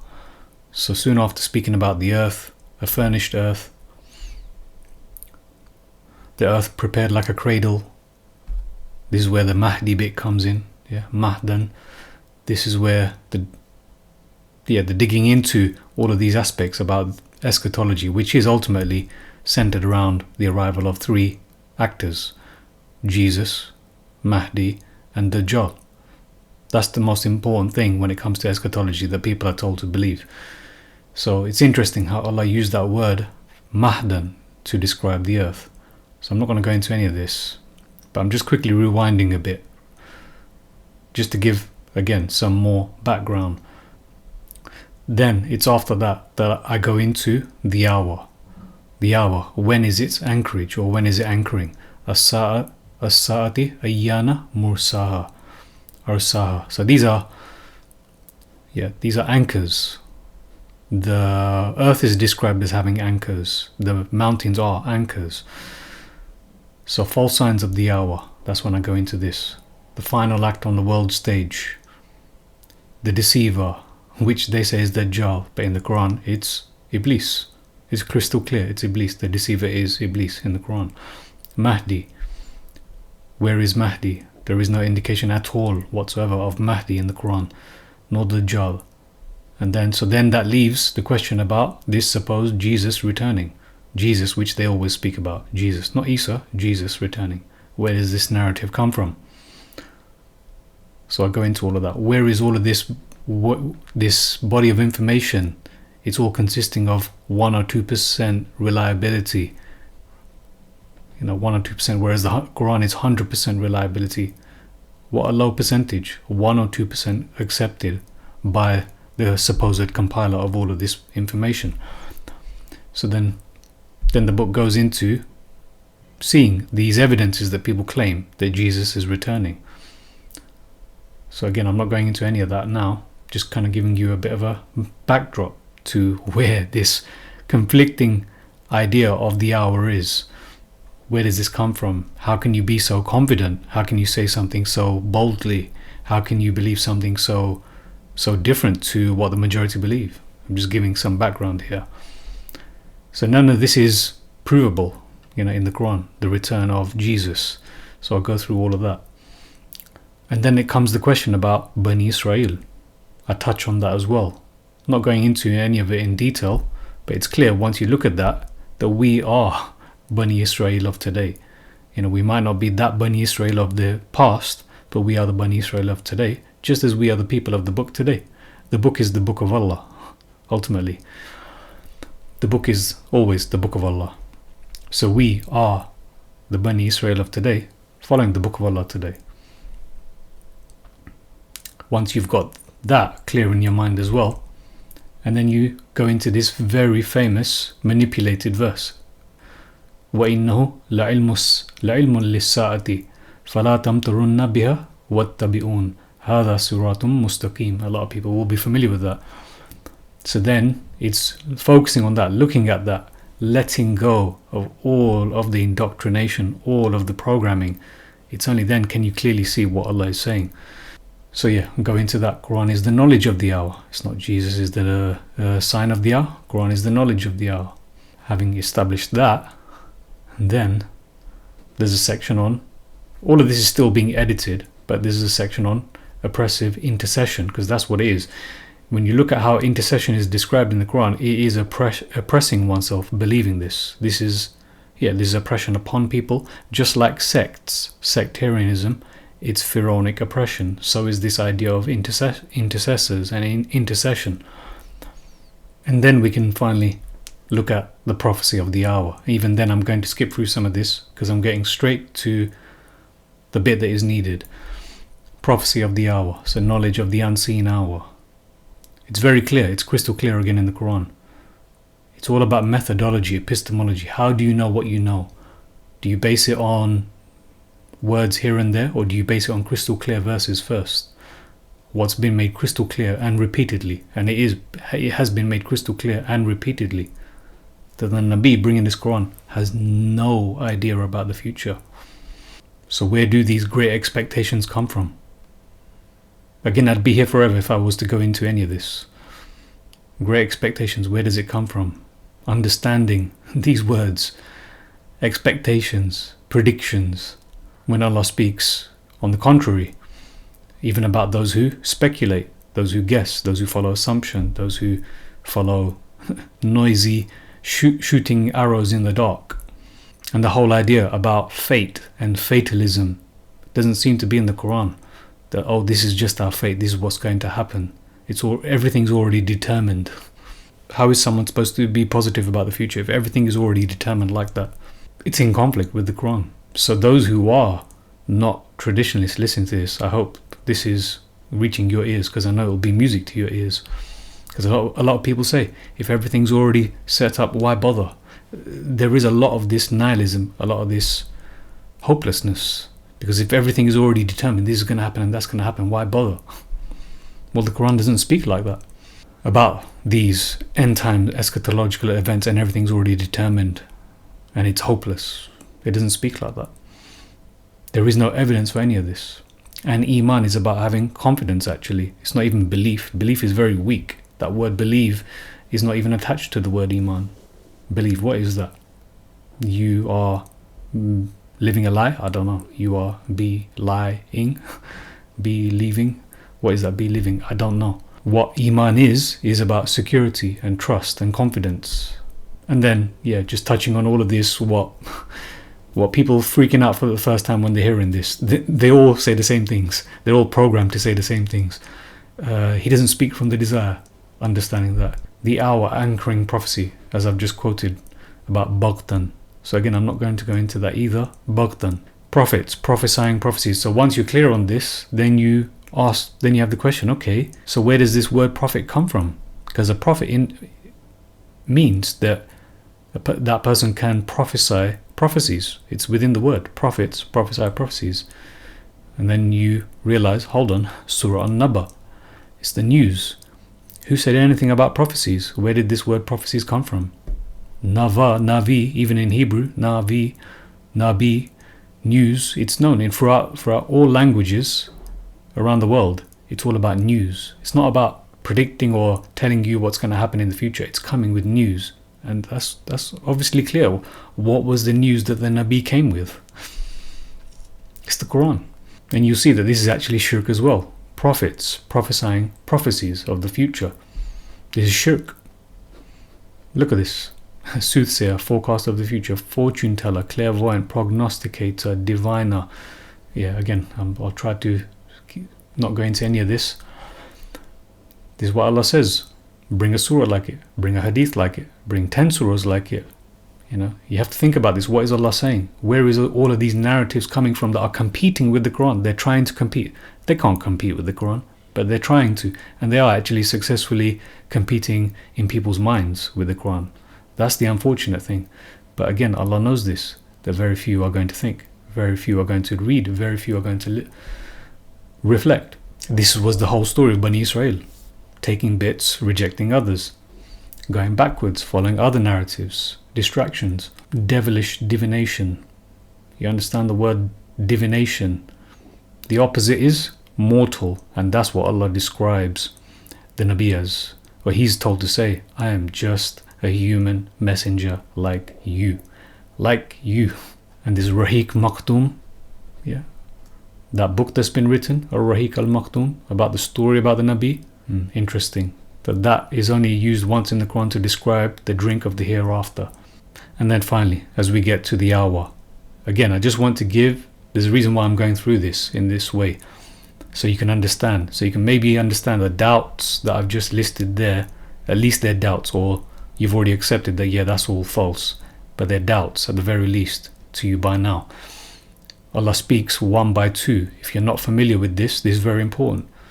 This hendiadis, this linguistic tool is used in the Quran. People will accept this, that yes, Allah is speaking with 2 words here, but He's describing one concept. Again, I'm not going to go through this, but you know, this is what it is when people immediately say, obey Allah and obey the Messenger. What does that mean? You know, so if you're going to use that rule, then you have to accept also war from Allah and His Messenger. So are you saying it's 2 separate wars? An emigrant to Allah and His Messenger? Are you saying it's 2 separate emigrations? 2 separate spoils? One for Allah and one for the Messenger? Astaghfirullah. Those who denied Allah and His Messenger, are you saying that they denied Allah and then they separately denied the Messenger? This is what it is. You have to be consistent. If that's what you're saying, the and means, the and, you know, and hikmah means another book, and Rasul means that you have to also obey him in a separate way to what Allah is saying in the Quran that is in conflict with the Quran. That's what you have to think about. Is it 2 separate responses, one to Allah and one to the Messenger? Is it 2 separate betrayals? Is it 2 separate assists? And it goes on. This is just a small list. Yeah, I'm not speaking from the desire. They love to say, messenger giving, take it. Whatever the messenger gives you, take it. And these words in general that are being glorified, and you look at how they actually used in the Quran. Seerah, seal, salaf, sahabi, sunnah. We've all been programmed with another doctrine, another body of information that gives us a whole different picture when we think of all of these words. Pharaonic oppressive sectarianism, as I mentioned. 3 Abrahamic religions versus the 1 millet of Ibrahim. These 3 religions cannot be found. But the millet, the 1 millet of Ibrahim, the one path that Allah describes in the Quran, the one path, there's only one path, there's only one way, and that is the way of Ibrahim. With this in mind, hopefully it's understood that Shaitan is very good at splitting one truth into 2 and sending people to that second body. This is the trick, splitting it into 2, splitting one concept into 2. Now we can go into casting stones in the dark.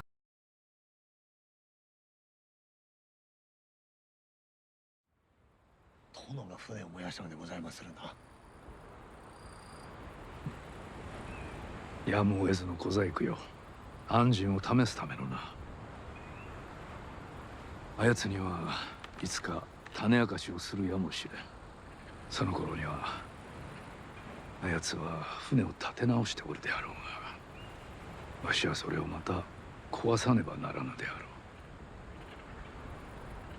う。あやつは一生日の本から出られぬ宿命であろうな。一体どのような心地がするものでございましょうか。殿は全ての風を己の欲しいままに操っておられる。わしは風を操ったりはせぬ。読むだけじゃ。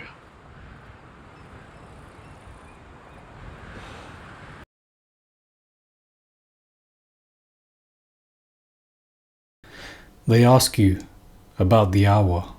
When is its anchoring? When is its landing? Say, its knowledge is only with my Rabb. None can reveal its time except He. None can reveal its time except He. It lays heavily upon the heavens and the earth. It will not come upon you except suddenly. They ask you as if you are well informed about it.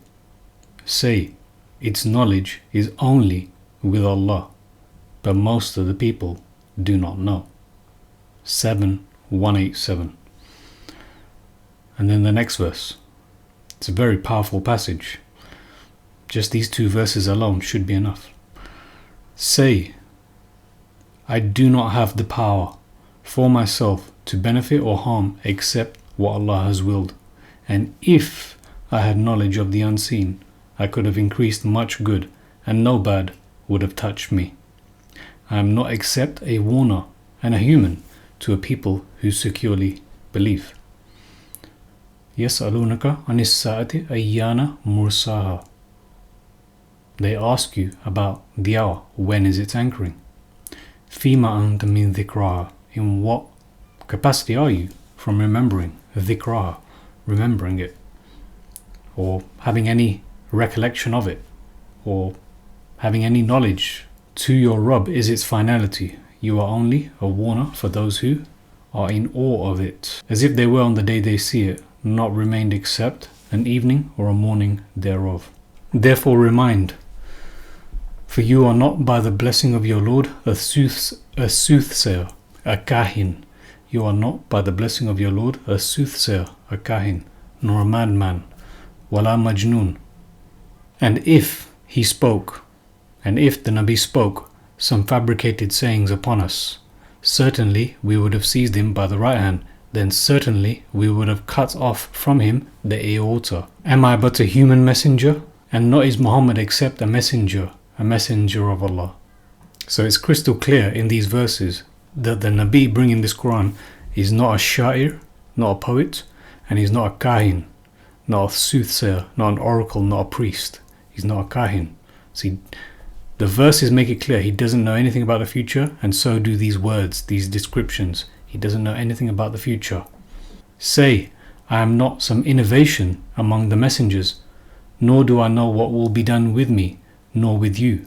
Not I follow except that which is transmitted to me, and I am not except a clear warner.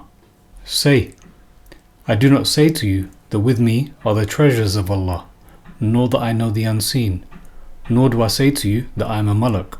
I do not follow except what is transmitted to me. Say, can the blind be equal to the seeing? Then will you not reflect? So with all of these verses in mind, with the clear picture that the Nabi bringing this Qur'an has no knowledge about the future, people will ask about the hour.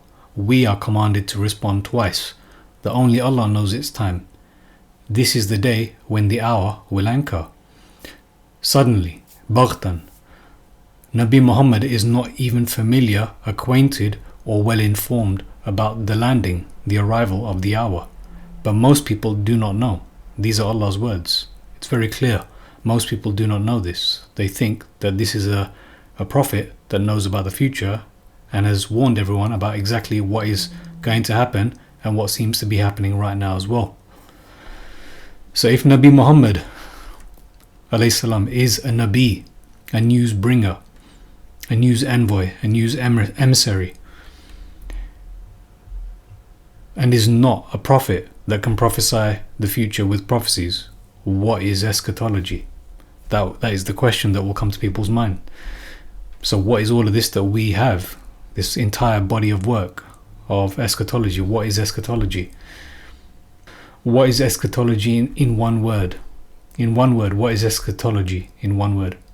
Eschatology comes from the Greek eschatos, meaning last, which makes sense given that this branch of theology is preoccupied, yes, they are all preoccupied, with the study of the last part of life or death. With the last part of life or death. Not the end times, not the prophesied future occurrences or events that are going to take place on earth, which will give everyone an indication that the world is coming to an end. No. This is all about the study of the last part of life or death. More specifically, eschatology involves 4 elements or last things. This is what eschatology in its original sense is supposed to be about. Death, judgment, heaven, hell. This is your eschatology. This is right down to the roots of this word eschatology. It's about death, judgment, heaven, hell. Where did all of this come from about the signs of the end times? This is eschatology in one word. Last. What last? The last bit of your life. Death, judgment that will occur then, and where your destination will be, heaven or hell. This is eschatology. This is the study of the end, not the end times. The end, the very end. And that is what you get in the Qur'an. You get a very good description of the end in the Qur'an. If this is what eschatology was in its original sense, then the Qur'an speaks clearly about the hour in the end time. About the hour in the end time. The last period in which everyone will experience the last death, the last judgment, and their last destination. The gardens of paradise or the fires of hell. This is all littered throughout the Qur'an. Everything about the end, about a person's death, judgment, heaven, hell. Nothing about these end time future eschatological events that everyone goes to the body of hadith or even the Bible, which is Christian hadith. None of this is in the Qur'an. And it's in conflict with the Qur'an. It's no problem if it's not in the Qur'an and it's not in conflict with the Qur'an. That's no problem. But it's a problem when it's in conflict with the Qur'an. If this is eschatology, then the Qur'an has much to say about the last hour that occurs on the last day of resurrection. Allah has made it clear in the Qur'an, the hour of resurrection will come to everyone baghtan, suddenly. 7:187. Today, however, we are presented with a different vision of eschatology, one which can only be found in narrations, hadith, outside ahsan al-hadith, the best hadith. 39:23. These volumes of books writing extensively about what we can expect to occur in the future are found in the canonical books of hadith. Narratives outside of Al-Quran, which bear many uncanny resemblances to Christian and Jewish hadith. Narrations. These are all narratives outside of Al-Quran which bear many uncanny resemblances to Christian and Jewish hadith. And those who follow this channel will know that it's been emphasized throughout the last year that these religions do not exist. You cannot find Jews, you cannot find Christians in the Quran. So these narratives speaking about the end time eschatological events, about what people can expect to occur in the future, are found in these canonical books of hadith, narratives outside of Al-Quran which bear many uncanny resemblances to Christian and Jewish hadith. And the sources of these hadith, Bukhari, Muslim, Ibn Majah, Tirmidhi, Abu Dawud, Nisai. Another reminder that only 1 or 2% of what they ever compiled was accepted. Only 1 or 2%. It's that kind of source of information that people are believing that is in conflict with the Quran. The likes of Al-Ghazali, Ibn Kathir, Al-Bukhari, amongst many others, all wrote volumes of literature based upon these prophecies. Allah, however, specifically instructs Nabi Muhammad ﷺ to remind people. Therefore remind, you are not, by the blessing of your Lord, blessing of your Rabb, a soothsayer, nor a madman. He is not a kahin. He's not an oracle, he's not a priest, he's not a soothsayer. He's not a kahin. He doesn't know about the future. The elite that believes that they have control over everything today and believe they have divine heavenly access to power, it is them whom Allah is rhetorically asking, or is with them the unseen, so they write it down. So who gave us this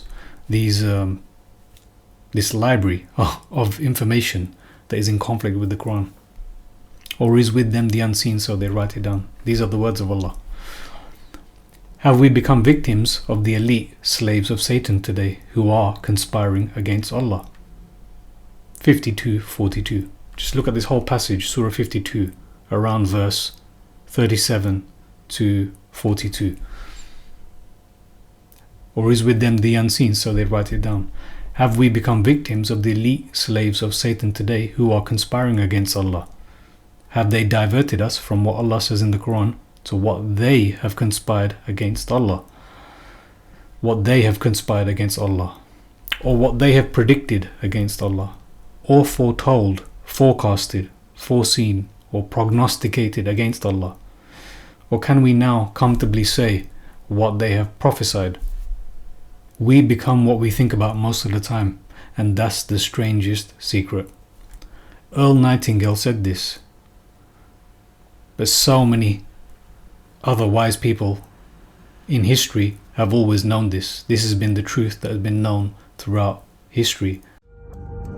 The one point that all the great teachers, all down through history, have all agreed on, they've been in complete unanimous agreement on it, we become what we think about. If a person would sit down and let their body relax, totally relax, and then start to visualize in their mind, see themselves the way they want to see themselves. See how you'd like to live your life. See yourself living it that way. Take that picture and describe it. Write it out in the present tense. I am so happy now that I see myself, and write it out. Start to read it and read it and read it and read it every day. Carry it around and keep reading it. Now, it may be fantasy at first. It might even appear to us as being a lie. But if you read it often enough, you'll start to believe it. I watch people in the seminars, personality change right in front of my eyes. And all they're doing is starting to see themselves different. They're starting to think different thoughts.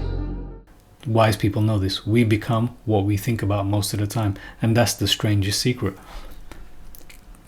Can the beliefs of the 95% be manipulated by the 5% through repetition of invented, decorative, deceptive speech?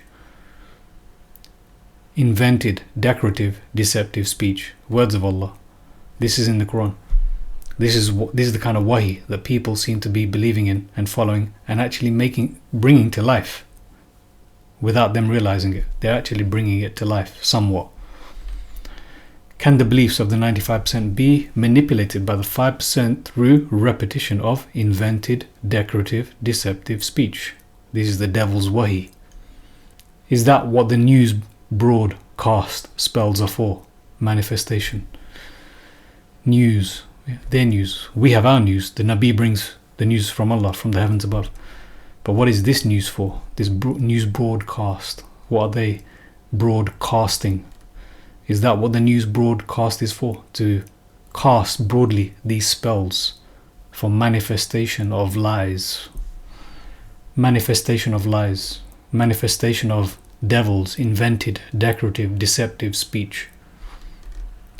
If you tell a lie big enough and keep repeating it, people will eventually come to believe it. That's how this works.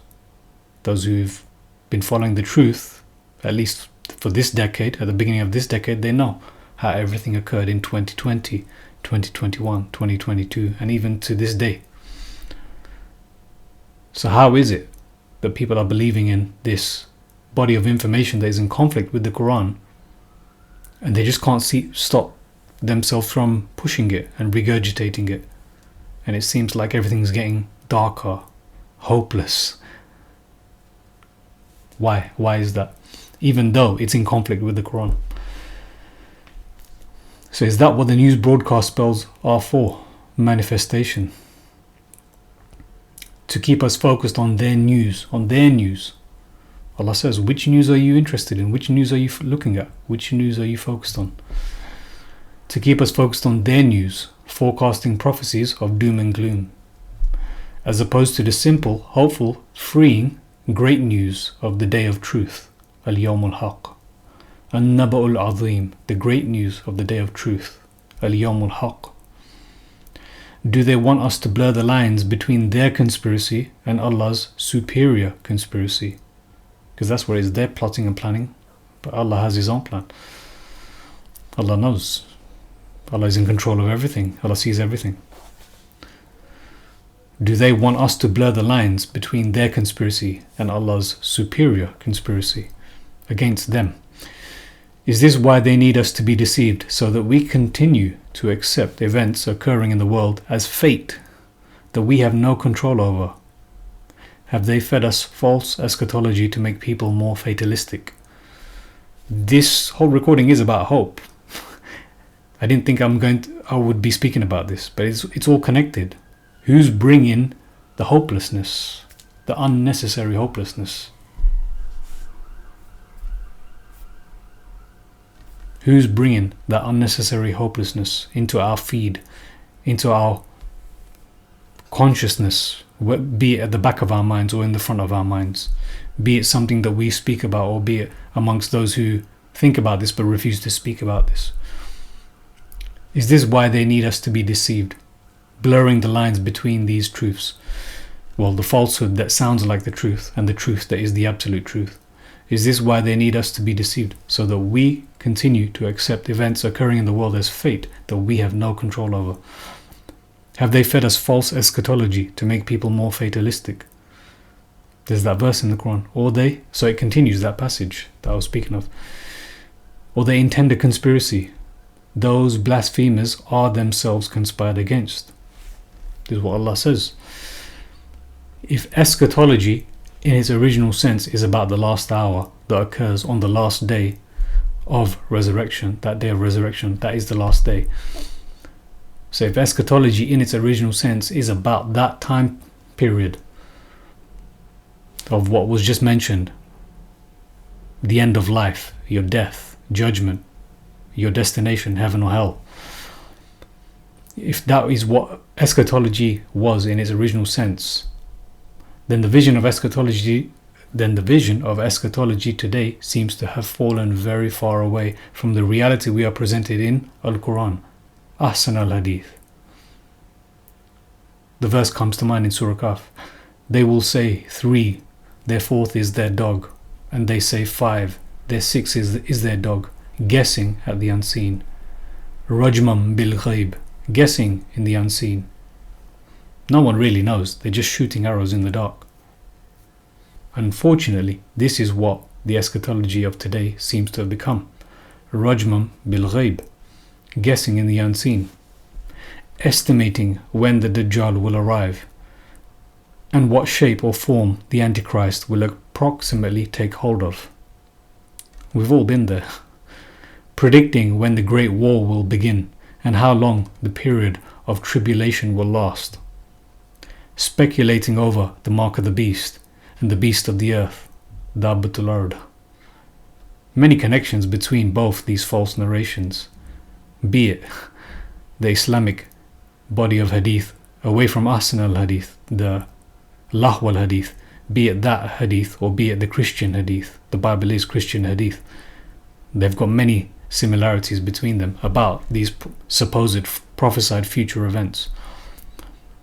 Speculating over the mark of the beast and the beast of the earth, and Dajjal and the Antichrist and the Great War and tribulation. The word rajmam, guessing, comes from the triliteral root word rajam, which shares derivatives such as stoning, the stoning of believers, and rajuman, missiles, casted from the guarded heavens above to protect it from every regime, expelled Satan, that follows Iblis, or regime, the expelled Satan, that refused to do sujood, and was therefore regime, expelled. The guessing in the unseen seems to mean something closer to casting stones in the dark. This is unfortunately what eschatology seems to have become today. Prophecies about things that do not appear to have any foundation in the Quran whatsoever. None. What Surah Al-kahf appears to be reminding us is to not be in doubt about the arrival of the hour, of resurrection, the hour of resurrection, the way the wealthier garden owner was, but to be like the companions of Al-kahf and Ar-Rakim, that had no doubt about the arrival of the hour of resurrection. It's that simple. This is what Surah Al-kahf is appearing to remind us about, to not be in doubt about the arrival of the hour of resurrection. The way the wealthier garden owner was, he was in doubt. But to be like the companions of Al-kahf and Ar-Rakim, that had no doubt about the arrival of the hour of resurrection. And they cast with the unseen from a distant place. They cast their conjectures about the unseen, just like the devils are casted from every side of heaven when trying to listen in. And we are supposed to say, indeed, my Rabb casts the truth, all knower of the unseen. Say, Allah knows best what period they remained. For him is the unseen of the heavens and the earth. Only the all-knower of the unseen knows. It is not shared. Say, none in the heavens and the earth knows the unseen except Allah. And they cannot perceive when they will be resurrected. They cannot perceive. The hour of resurrection is a key part of the unseen. And nobody can even perceive a symbol of when, as only Allah knows its time. When the hour will anchor suddenly, baghtan. Say, I am only a human, like you. Again, I'm repeating this from Surah Al-kahf at the very end. It is being transmitted to me that your ilah is one ilah.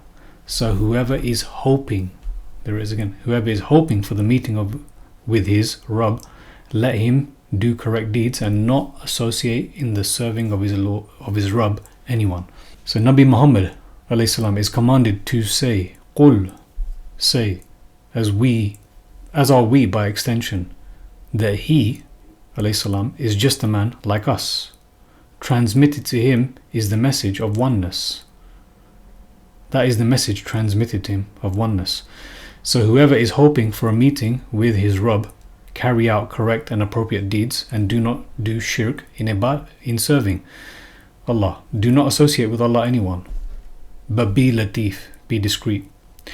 They will want to stone us or return us back to their millet, the terms they have set upon the deen. This is why this is not really to awaken people. This is actually for us. Those who do resonate, those who believe, or those who see the truth. It's not for them, because they will want to return us back to their millet, the terms they have set upon the deen. Be latif, be discreet. This is what I gain from Surah Al-kahf. It's one thing to know the truth and it's another thing to speak the truth. There's also this element of being somewhat discreet, being careful, because they will want to stone us or return us back to their millet, the terms that they have set upon the deen. People cannot handle this. They see one as a curious magical lie. You say one, this is ikhlas. This is the dedication to one, to the end, khalas. They cannot handle this one. You say one, they say they want more. They want something else. People cannot handle this.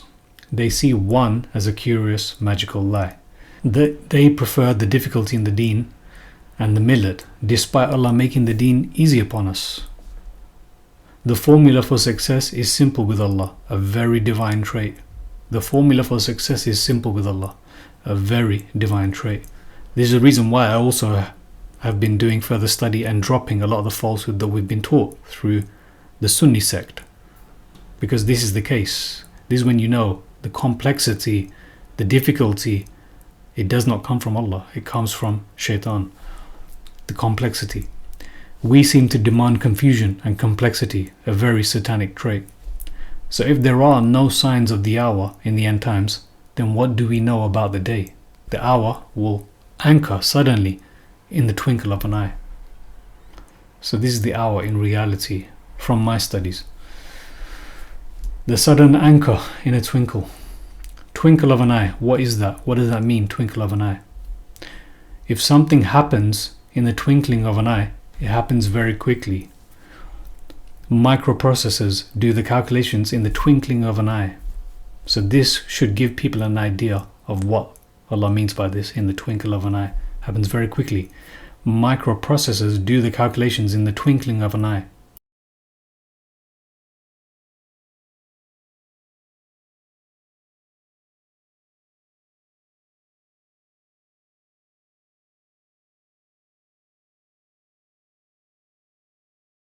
it might be helpful to keep in mind the divine circuitry of lights that Allah has created that float in the heavens above us, in the waters above us.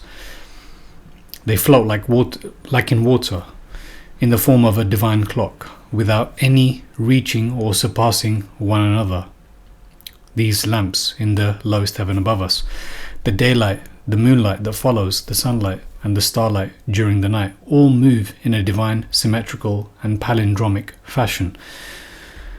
These divine lamps in the lowest heaven above us move in a circular fashion, not too dissimilar to the traditional analog wall clocks and wristwatches we used to be more familiar with. Yeah, not many people have these analog clocks anymore, but this is similar, the way the lights in the heavens above us move, like a clock. This divine circular clock of time moves or sails consistently, without fail, until its appointed term. The sun sails along to a settlement. It does not slow down nor stop until that day, when all will be settled. That's what it is. The sun continues its circuit until that day when all will be settled. That appointed term referring to that day. This divine circular clock of time lays in the lowest heaven above us. The hour that people ask about also lays thaqulat. So this is why I said this, because the hour that people ask about also lays thaqulat, heavily, in the heavens and the earth. So this clock seems to be something that when that time comes, when Allah decides in the twinkle of an eye, suddenly, Bhaktan, it's going to smash. This clock above us is going to smash. It's laying heavily. This is how Allah describes it, thaqulat. It's waiting for that moment to smash, basically, this clock. And this is where that verse comes. So this was all about striving.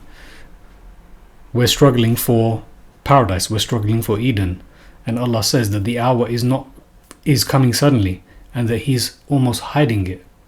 He's almost hiding it so that every self may be rewarded for what it strives for.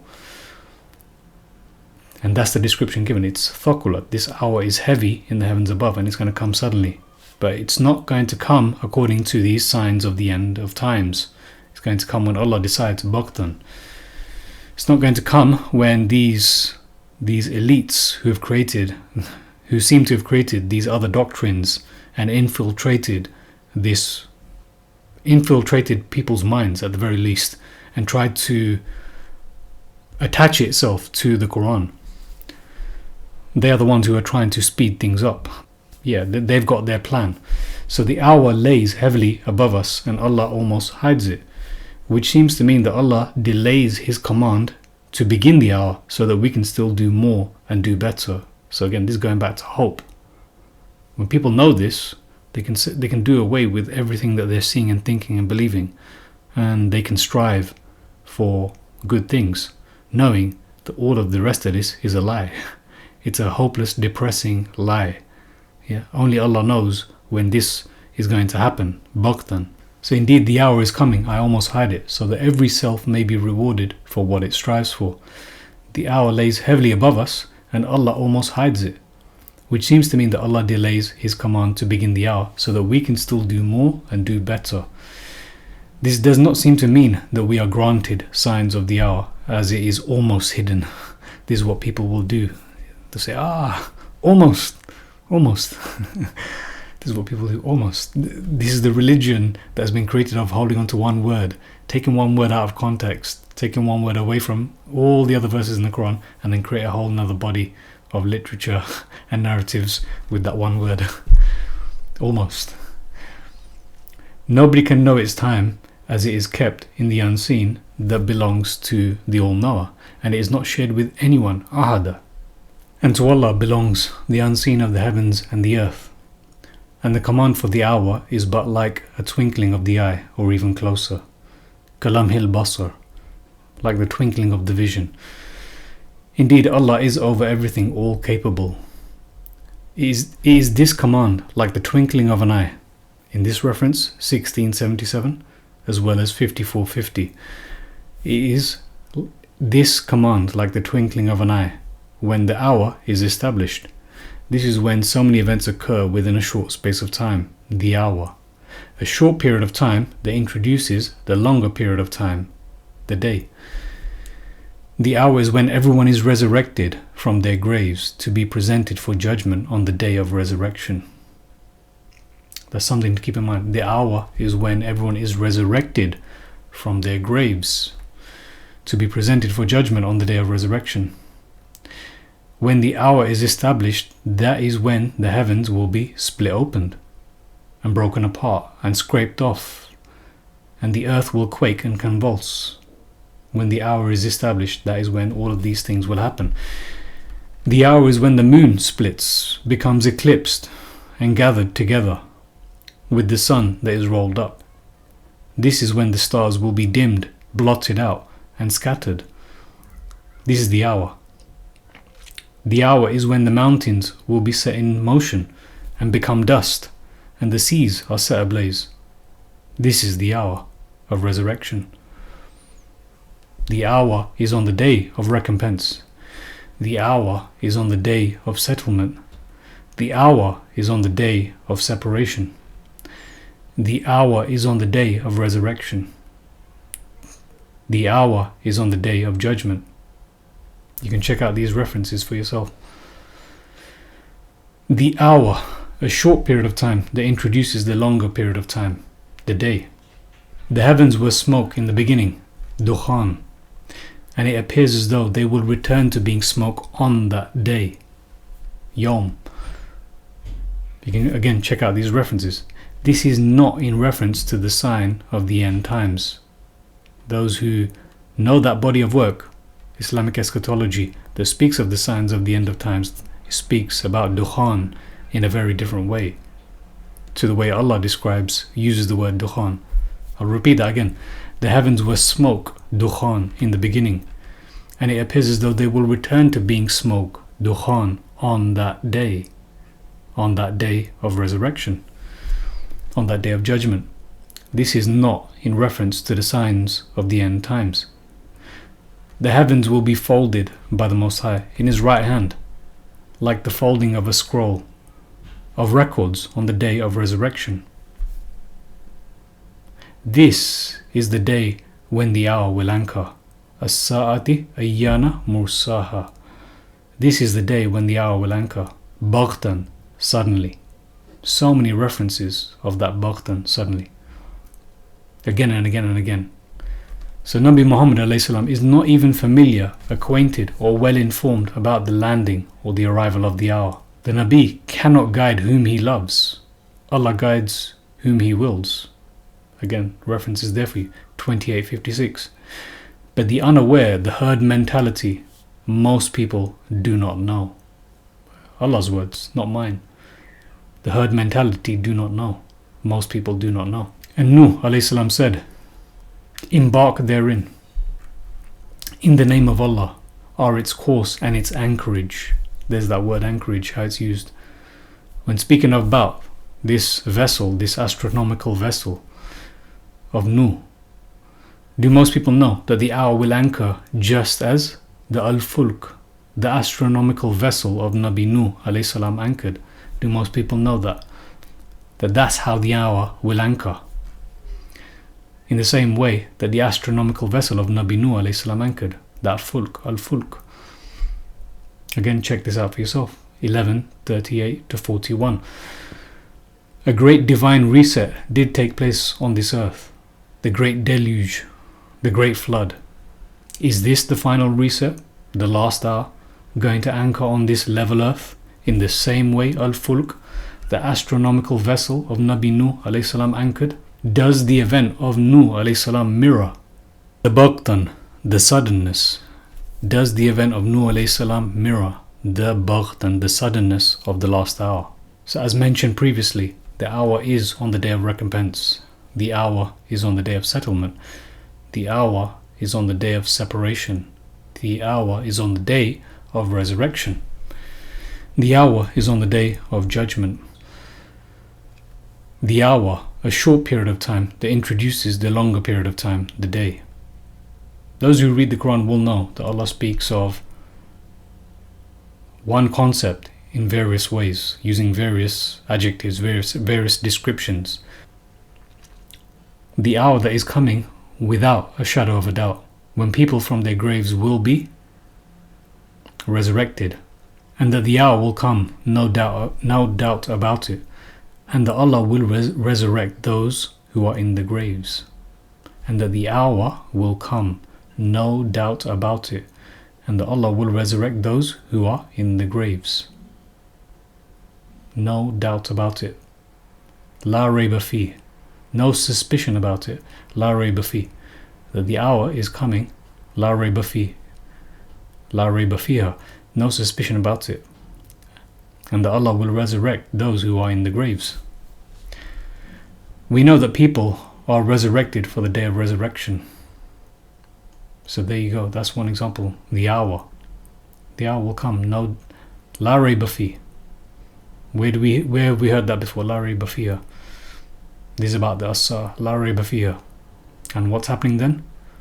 Allah will resurrect those who are in the graves. We know that people are resurrected for the day of resurrection. Here we have the confirmation that it will be during the hour of resurrection. The surah begins with the hour when the earth quakes. Surah Al-Hajj. O mankind, be vigilant of your Rabb. Indeed, the shaking of the hour is a great thing. On the day you see it, Yom, every nursing mother will forget that which she was nursing, and every pregnant woman will deliver her load. You will see mankind in some kind of stupor, dazed, while they are not in this stupor, dazed. But the punishment of Allah is severely strong. And what comes soon afterwards? And that the hour will come, no doubt about it. So I've just gone to the beginning of that surah. And I just mentioned previously, and that the hour will come, no doubt about it. La rayba fi. Like the Qur'an, la rayba fi. No suspicion about it. And that Allah will resurrect those who are in the graves. So what's the resurrection for? The day of resurrection? The day of judgment?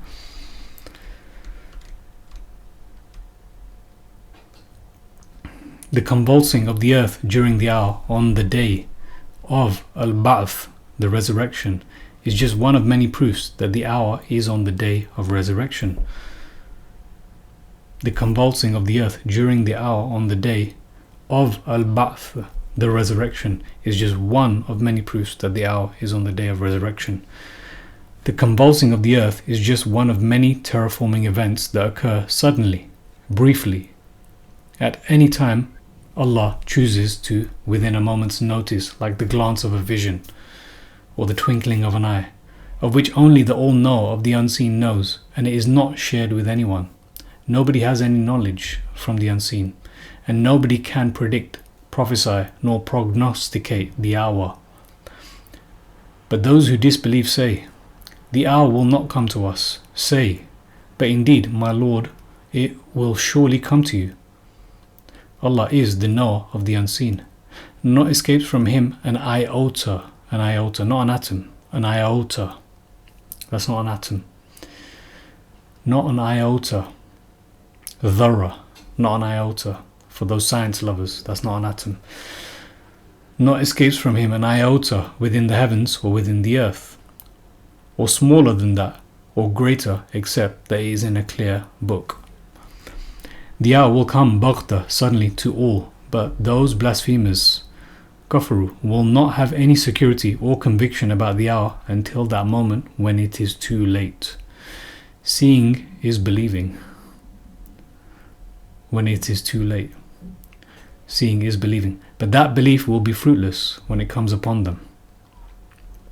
But those who blaspheme will not cease to be in doubt of it until the hour comes upon them suddenly, or there comes to them the punishment of a barren day. Surah Ar-Rum. And the day the hour stands, وَيَوْمَ تَقُومُ السَّاعَةُ, the criminals will despair, and there will not be for them among their partners any intercessors. This is the mentioning of shirk and intercessors. It's always associated with the kafirs, with the mushrik. And there will not be for them among their partners any intercessors, and they will be with their partners blasphemers. And they will be with their partners blasphemers. And the day the hour stands, on that day they will separate. On that day they will separate. Yomul, the day of separation. The day the hour stands. There is good news for those who had secured their belief and did good deeds, but those who followed Iblis will despair and be separated when the hour will stand on the day of standing. And the day the hour stands. وَيَوْمَ تَقُومُ السَّاعَةُ. The hour standing on the day of standing before Allah is clearly repeated 3 times in this surah, Surah Ar-Rum. Verse 12, verse 14, verse 55. How have we ended up following narrations that separate these two? The hour standing on the day of standing before Allah. This whole description about the judgment, the end. How have we ended up following narrations that separate these two? How have we ended up foolishly following prophesied sayings about the end time that were allegedly heard and documented in a book called The Trials and Tribulations of the Hour, that contradict what the Qur'an is clearly telling us about the hour? Who has indoctrinated us with this branch of eschatology that largely resembles Christian and Jewish eschatology? It is when the hour arrives that people can expect to be judged for their crimes of kufr, blasphemy, against Allah, and their crimes of shirk, incorporating other falsehood with Allah, incorporating anything with Allah that doesn't belong to Allah. Can one of these crimes truly exist without the other? Can kufr exist without shirk? Can shirk exist without kufr? And the day the hour stands, وَيَوْمَ تَقُومُ السَّاعَةُ. The hour standing on the day of standing. Verses 12, 14 and 55 in Surah Ar-Rum. This is repeated elsewhere in another surah, Surah 45, verses 26 to 34. The hour standing on the day of standing.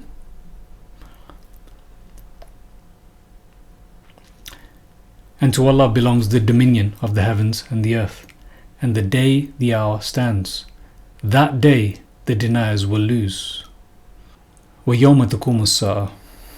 This is the day the deniers, the ones standing on batil, will lose. The verse preceding the verse above makes it crystal clear which day the hour standing is speaking of. يَوْمَ الْقِيَامَةِ لَا رَيْبَ فِيهِ. This makes it even more interesting. If you look at Surah 45, you've got in verse 26, يَوْمُ الْقِيَامَةِ لَا رَيْبَ فِيهِ. And then, a number of verses later, in that same surah, verse 32, وَالسَّاعَةُ لَا رَيْبَ فِيهَا. Can you see this? The day of standing, يَوْمُ الْقِيَامَةِ. No suspicion about it. لَا رَيْبَ فِيهِ. وَالسَّاعَةُ لَا رَيْبَ فِيهَا. Mentioned within the same passage. And this, having no doubt about the day, being repeated similarly within the same passage of text, is more proof that the hour is no other than the day of standing before Allah. I am actually questioning as I'm reading this, why am I putting this in this video about hope? Because this is actually what should bring hope. That everything that they are predicting and prophesying and speaking about today cannot be the case. It doesn't matter if the whole world is trying to convince us that the world is ending. The opposite seems to be the case. It seems to be true. The opposite seems to be true. It seems to be that maybe this has always been the way to get mankind. 100 years ago as well, possibly, that the end is here now. The end is here. The world is ending. Judgment is here. It's all a battle for our mind. It's all a battle for our psyche and our spirit at the end of the day, our ruh. I'm just showing evidence here. You can check this for yourself and decide for yourselves. This is my work, my research. I could be wrong, I could make mistakes here, but I'm yet to be corrected. This is the day the deniers, the ones standing on batil, will lose. The verse preceding the above verse makes it crystal clear which day the hour standing is speaking of. Again, that's Surah 45. I'll repeat that. Verse 26, يَوْمُ الْقِيَامَةِ لَا رَيْبَ فِيهِ. And then in verse 27, and to Allah belongs the dominion of the heavens and the earth, and the day the hour stands, وَيَوْمَ تَقُومُ السَّاعَةِ. That day the deniers will lose. And then, a few verses later, وَالسَّاعَةُ لَا رَيْبَ فِيهَا.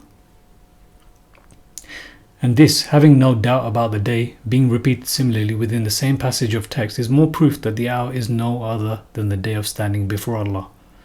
The blasphemers, kafaru, think the hour is nothing more than speculation and assumption.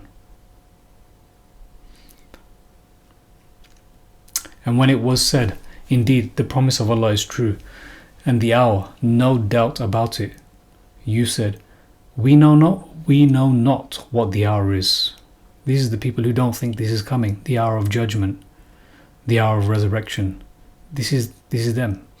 And when it was said, indeed the promise of Allah is true, and the hour, no doubt about it, again, la rayba fiha, you said, we know not what the hour is. We assume it is only an assumption, and we are not certain, we are not convinced. They seek to hasten the hour. 42:18, that's your reference. They seek to hasten the hour. Those committing kufr, blasphemy, shirk, incorporating with Allah, and those that engage in pharaonic oppression are the ones that need to worry about the hour. These are the real people that need to worry about the hour. Those who are committing shirk, those who are committing kufr, those who are following or under, or they are part of the pharaonic oppression. These are the ones that need to worry about the hour. The fire, they are exposed to it morning and evening, and the day the hour stands. Another reference for you, 40:46. وَيَوْمَ تَقُومُ السَّاعَةِ. The day the hour stands. It will be said, make the people of Pharaoh enter the severest punishment. The day the hour stands. Make the people of Pharaoh enter the severest punishment. This is the day of judgment. This is the day of people being given their destinations. This is eschatology. Eschatology, in its original sense, is all about the last bit of a person's life. Death, judgment, the destination, heaven or hell. So the fire, they are exposed to it morning and evening. And وَيَوْمَ تَقُومُ السَّاعَةِ.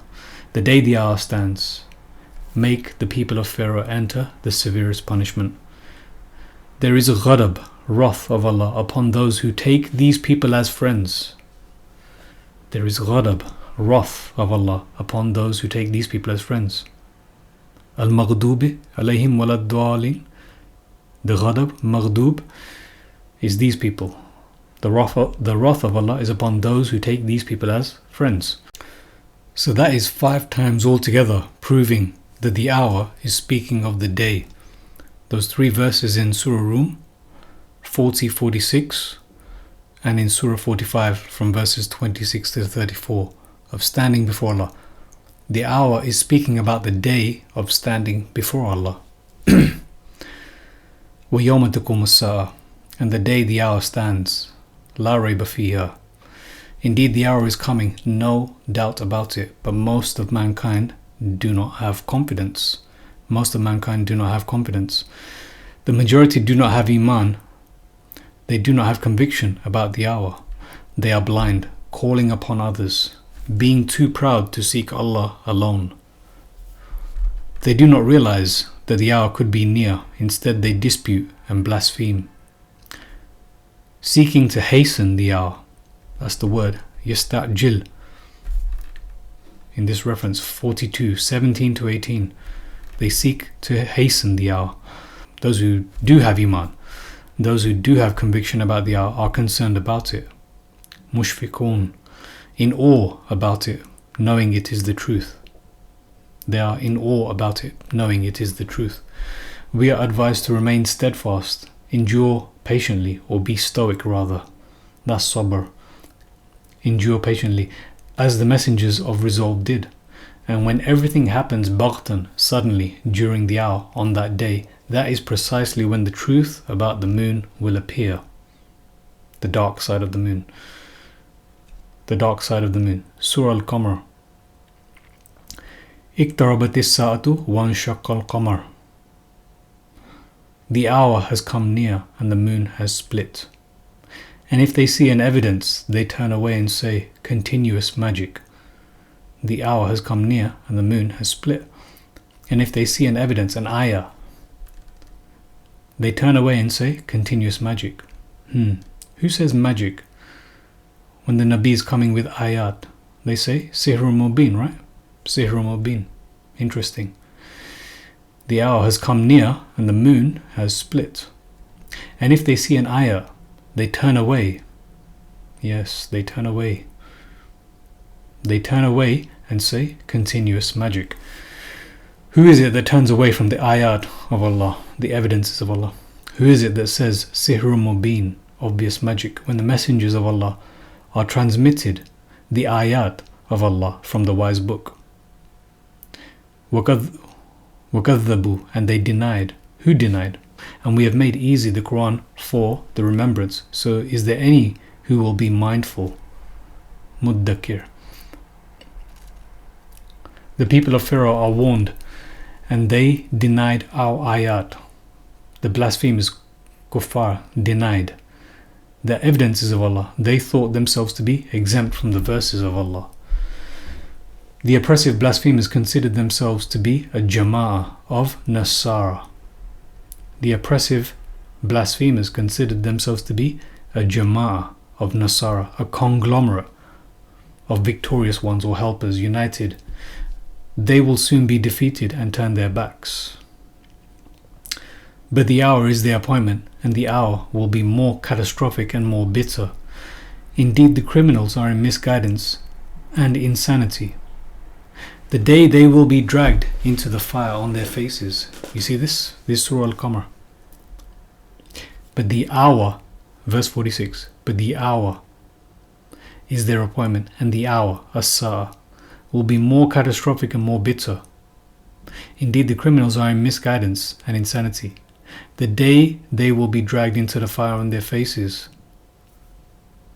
Taste the touch of saqar, hell.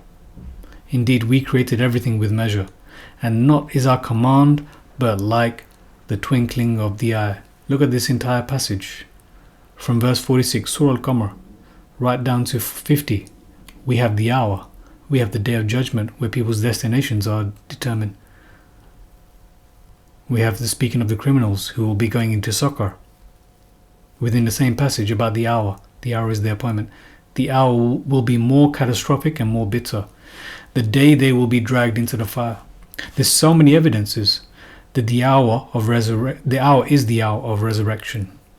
The day is the day of resurrection. The trick has been to separate these two, this one concept. The day they will be dragged into the fire on their faces. Taste the touch of saqar, hell.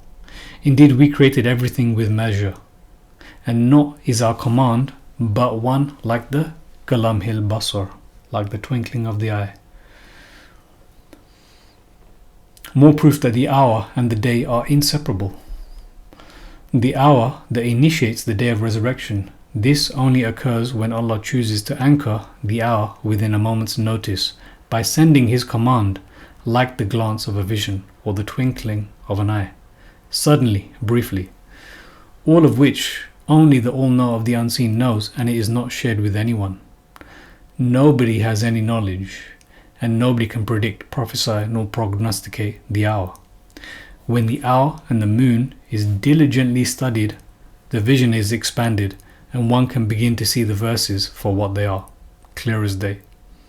The moon that will be gathered together with the sun on the day, we know what day that is, the moon that will be gathered together with the sun on the day of resurrection,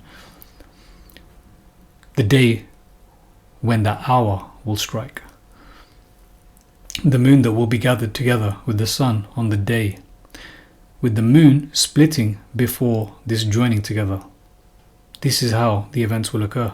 We have pieces throughout the Qur'an that will give a good picture of what this day and this hour looks like. It will split when the hour approaches.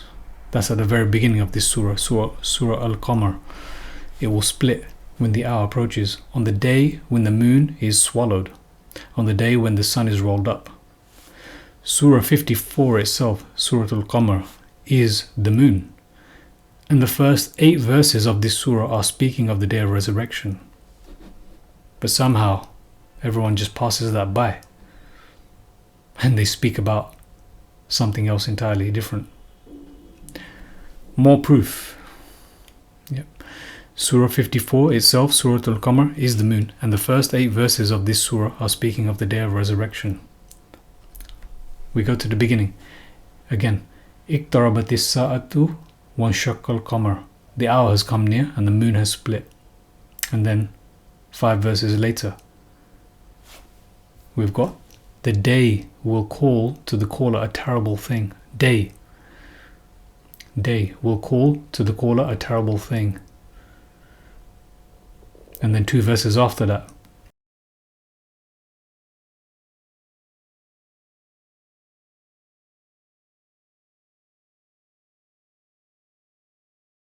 the blasphemers will say, this is a difficult day. So look, the surah begins with the hour. Look what's mentioned within the first 8 verses. It's about this difficult day. What is this difficult day? The day will call it to a terrible thing. The blasphemers will say, this is a difficult day. The kafir will say, this is a difficult day. We've just gone through all this about those who's going to be thrown in succor.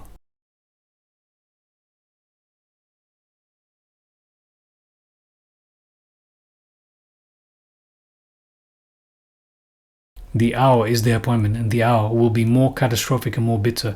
Indeed, the criminals are in misguidance and insanity.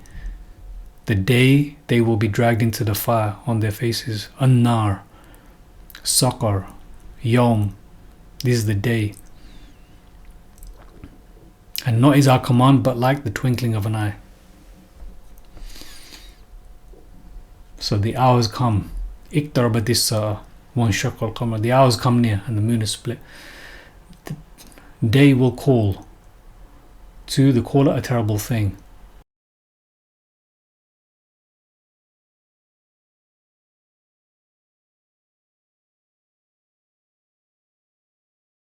The blasphemers will say, this is a difficult day. Yawmun Asir. The hour has arrived, and those that deny the verses of Allah, the ayat that they say, Sihrun Mubin, this way is the evidences of Allah, the ayat, but somehow they turn that into something else entirely. It's clear, those who read the Quran will say, yes, this is true. When the Nabi comes with the ayat, they say, this is clear magic, this is Sihrun Mubin. So you go back to this, at the very beginning. And if they see an ayat, they turn away and say, continuous magic. The hours come near, the moon is split. The hour has arrived, and those that deny the ayat, the verses or the evidences of Allah, and claim it to be magic, they deny the news from the Nabi. They deny the news from the Nabi. Surah An-Naba. They deny the news from the Nabi, the news bringer, the news emissary or envoy, containing the hikmah, the most eloquent wisdom. This is all from Surah Al-Qamar, verse 5, containing the most eloquent wisdom.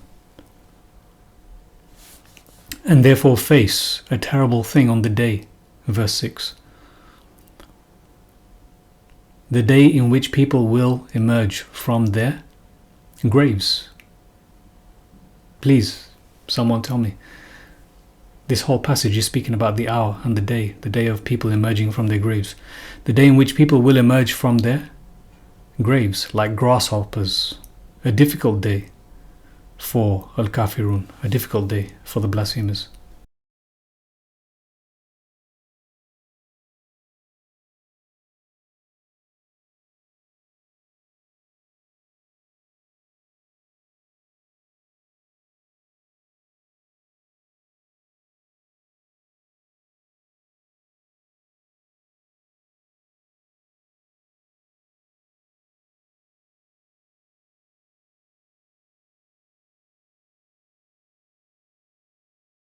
So it should be clear by now that Allah has made it clear that the hour is coming suddenly, baghtan.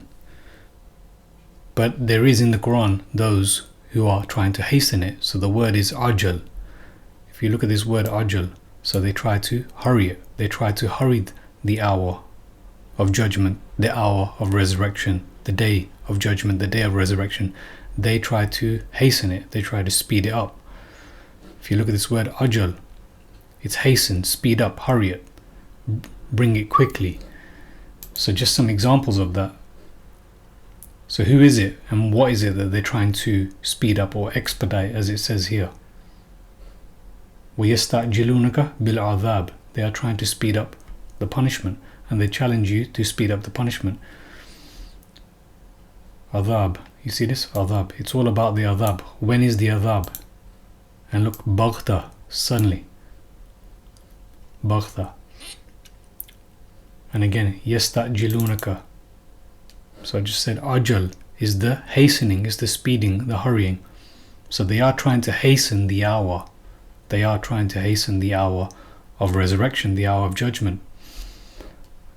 On the day of judgment, on the day of resurrection. But hell will engulf, see, there you go. What is that? The punishment of Jahannam. On the day when the punishment will overwhelm them. Adhab, again, what is it that they're trying to hasten? It's the punishment. And when is that punishment? It's when people are going to Jahannam. This is what they're trying to hasten. There's one example here about the use of the word hasten. What are they trying to hasten? The adhab, Jahannam, adhab. You should be able to get a good idea that this is the day of punishment, the day of when people are going to hell. They're trying to speed this up. They're trying to speed up this. يَسْتَعْجِلُونَكَ الْعَذَابِ. They are rushing it. And just one more example here, Surah 42. So what are they trying to speed up? Those who do not believe in it, they seek to hasten it. Those who do not believe in what? The hour. Allah says, what will make you realize? وَمَا يُدْرِكَ لَعَلَّ السَّاعَةَ قَرِيبٌ. What will make you realize that the hour is near? Those who do not have iman, لَا يُؤْمِنُونَ بِهَا. Those who do not believe in it, those who do not have iman in it, what do? They seek to hurry it. They seek to hasten it. This is what they do. But going back to this, what is it? They're seeking to hasten the punishment, the result of those going to hell. And they know it to be the truth. Unquestionably, those who question the hour, those who question our judgment coming, essentially, those who question the hour, they are in the utmost error. Dwalalim ba'id. That's what they're trying to hasten. It's all about the hour of resurrection, the hour of judgment, on the day of, which is the day of resurrection, the day of judgment. So I just posted something on Patreon right now in the middle of recording this, some images that I prepared for Surah Al-Fatiha, the next part, because of Maliki Yawmuddin. Maliki Yawmuddin, what is Yawmuddin? And they ask you about the hour. They ask you about the hour. So if I bring up the PDF that I've just shared. So Maliki Yawmuddin, what is Yawmuddin? And Allah says, وَمَا أَدْرَاكَ مَا يَوْمُ. What will make you realize what is the day of deen? What is the day of recompense, the day of debt repayment, the day when everything is settled? Why is it that they ask in the same way? Yawmuddin, when is the day of deen? They ask you about the hour. When is she anchoring? They ask, when is the day of debt repayment? The day of deen. He asks, when is Yawmul Qiyamah, Yawmuddin, As-Sa'a? The same phrasing is used. And even within the context, you can see it's speaking of the same period of time, the same thing happening. It's Yawmul Qiyamah, Yawmuddin. And then if you look at this passage that I've got here, Surah 75, verses 6 to 9, he asks, when is Yawmul Qiyamah? Interesting. So then the vision is dazzled. That's when the vision is dazzled. That's what we find in Surah Al-Qamar. And the moon is eclipsed. And Surah Al-Qamar is speaking about the hour of resurrection, the day of resurrection, the day of judgment, the hour of judgment.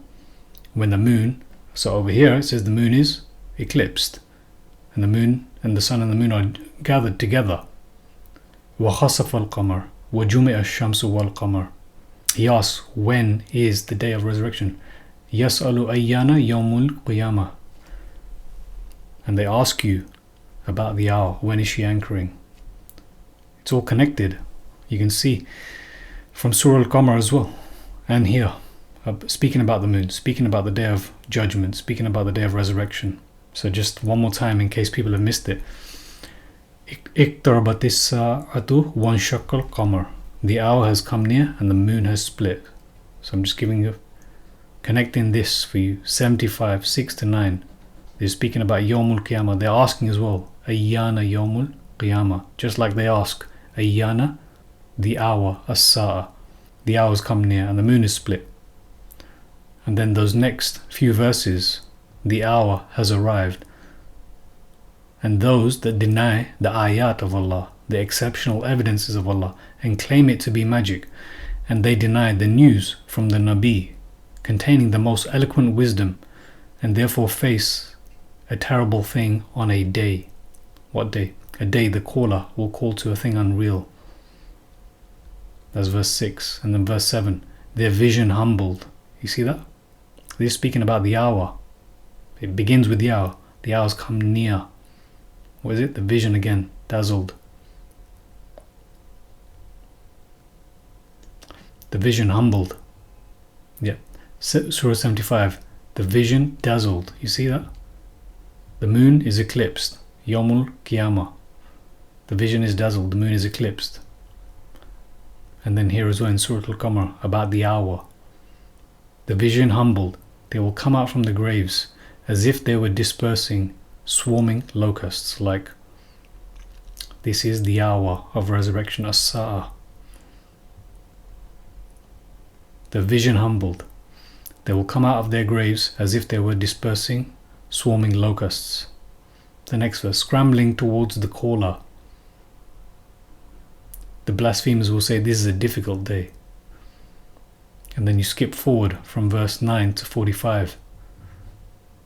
You have within those small number of verses there, 46 to 50, you have the speaking of the hour, the day, an-nar, you have as-sa'a, al-yawm, an-nar, saqar, all from amar, the command, like a twinkling of the eye, kalamhil basar, all together. It's all speaking about the same thing, the same event. So when is the day of deen? Yawma taqumu as-sa'a, day, the hour stands. And just finally, Yawmul Qiyamati la rayba fihi, wa yawma taqumu as-sa'atu yawma idhin was-sa'atu la rayba fiha.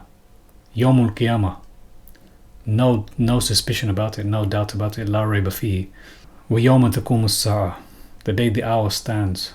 So look, the day of resurrection, no suspicion about it. The day the hour stands, that day. And the hour, no suspicion about it. Is it speaking about two separate events?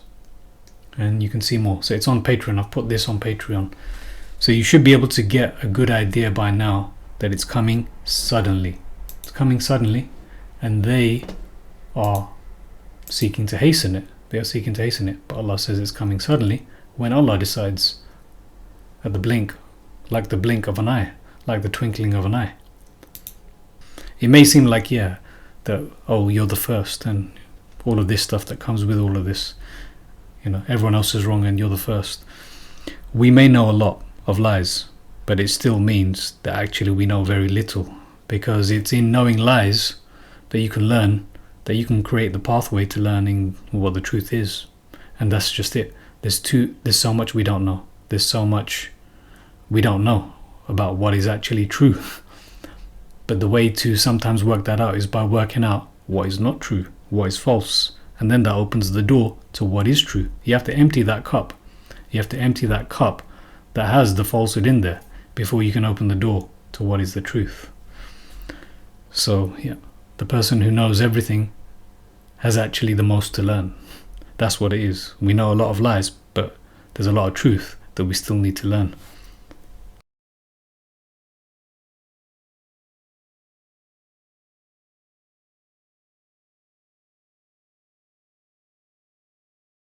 So, back to that question of hope. Hope. Hopium. Seeking hope. Looking for that hopium pill. where can we get hope? I know it's a serious matter as well. It's a serious matter, of course.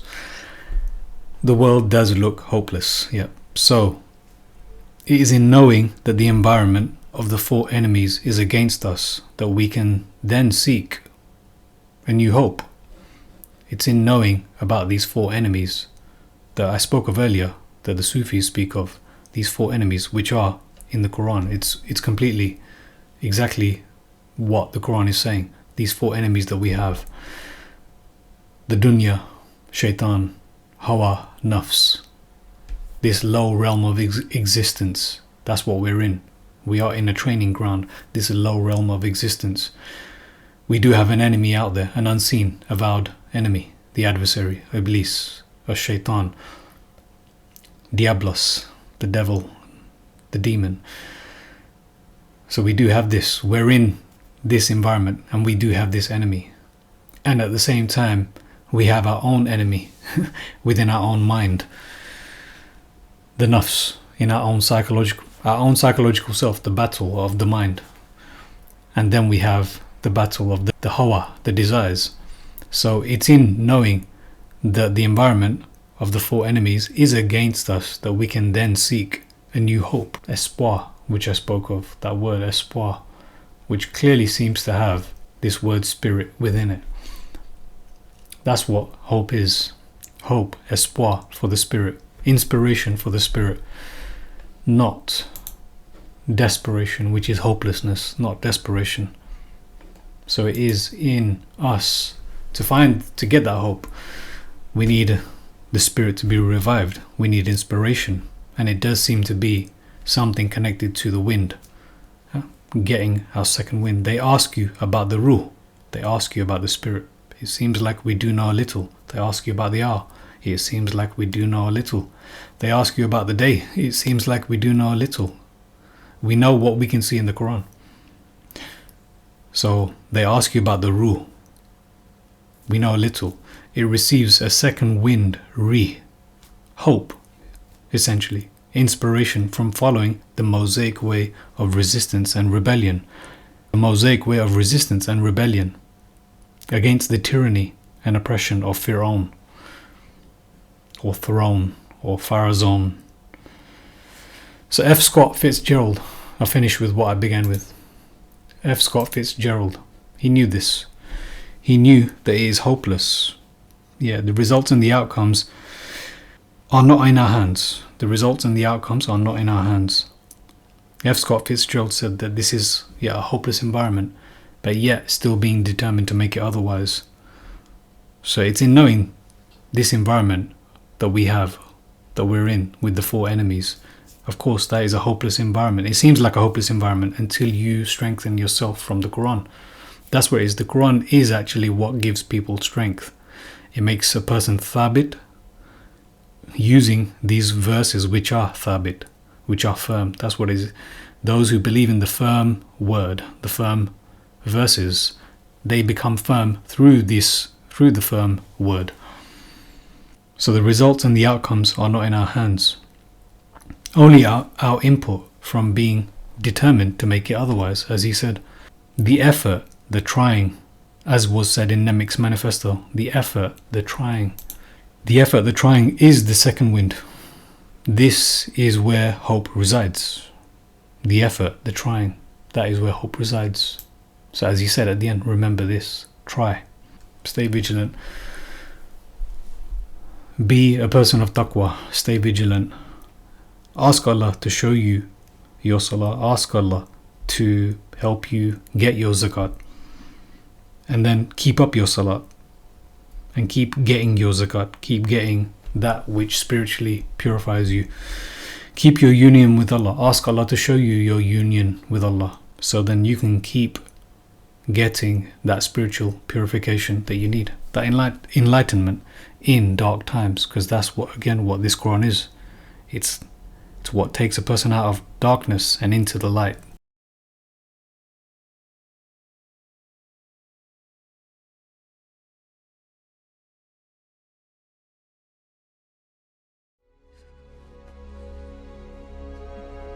There will be times when the struggle seems impossible. I know this already.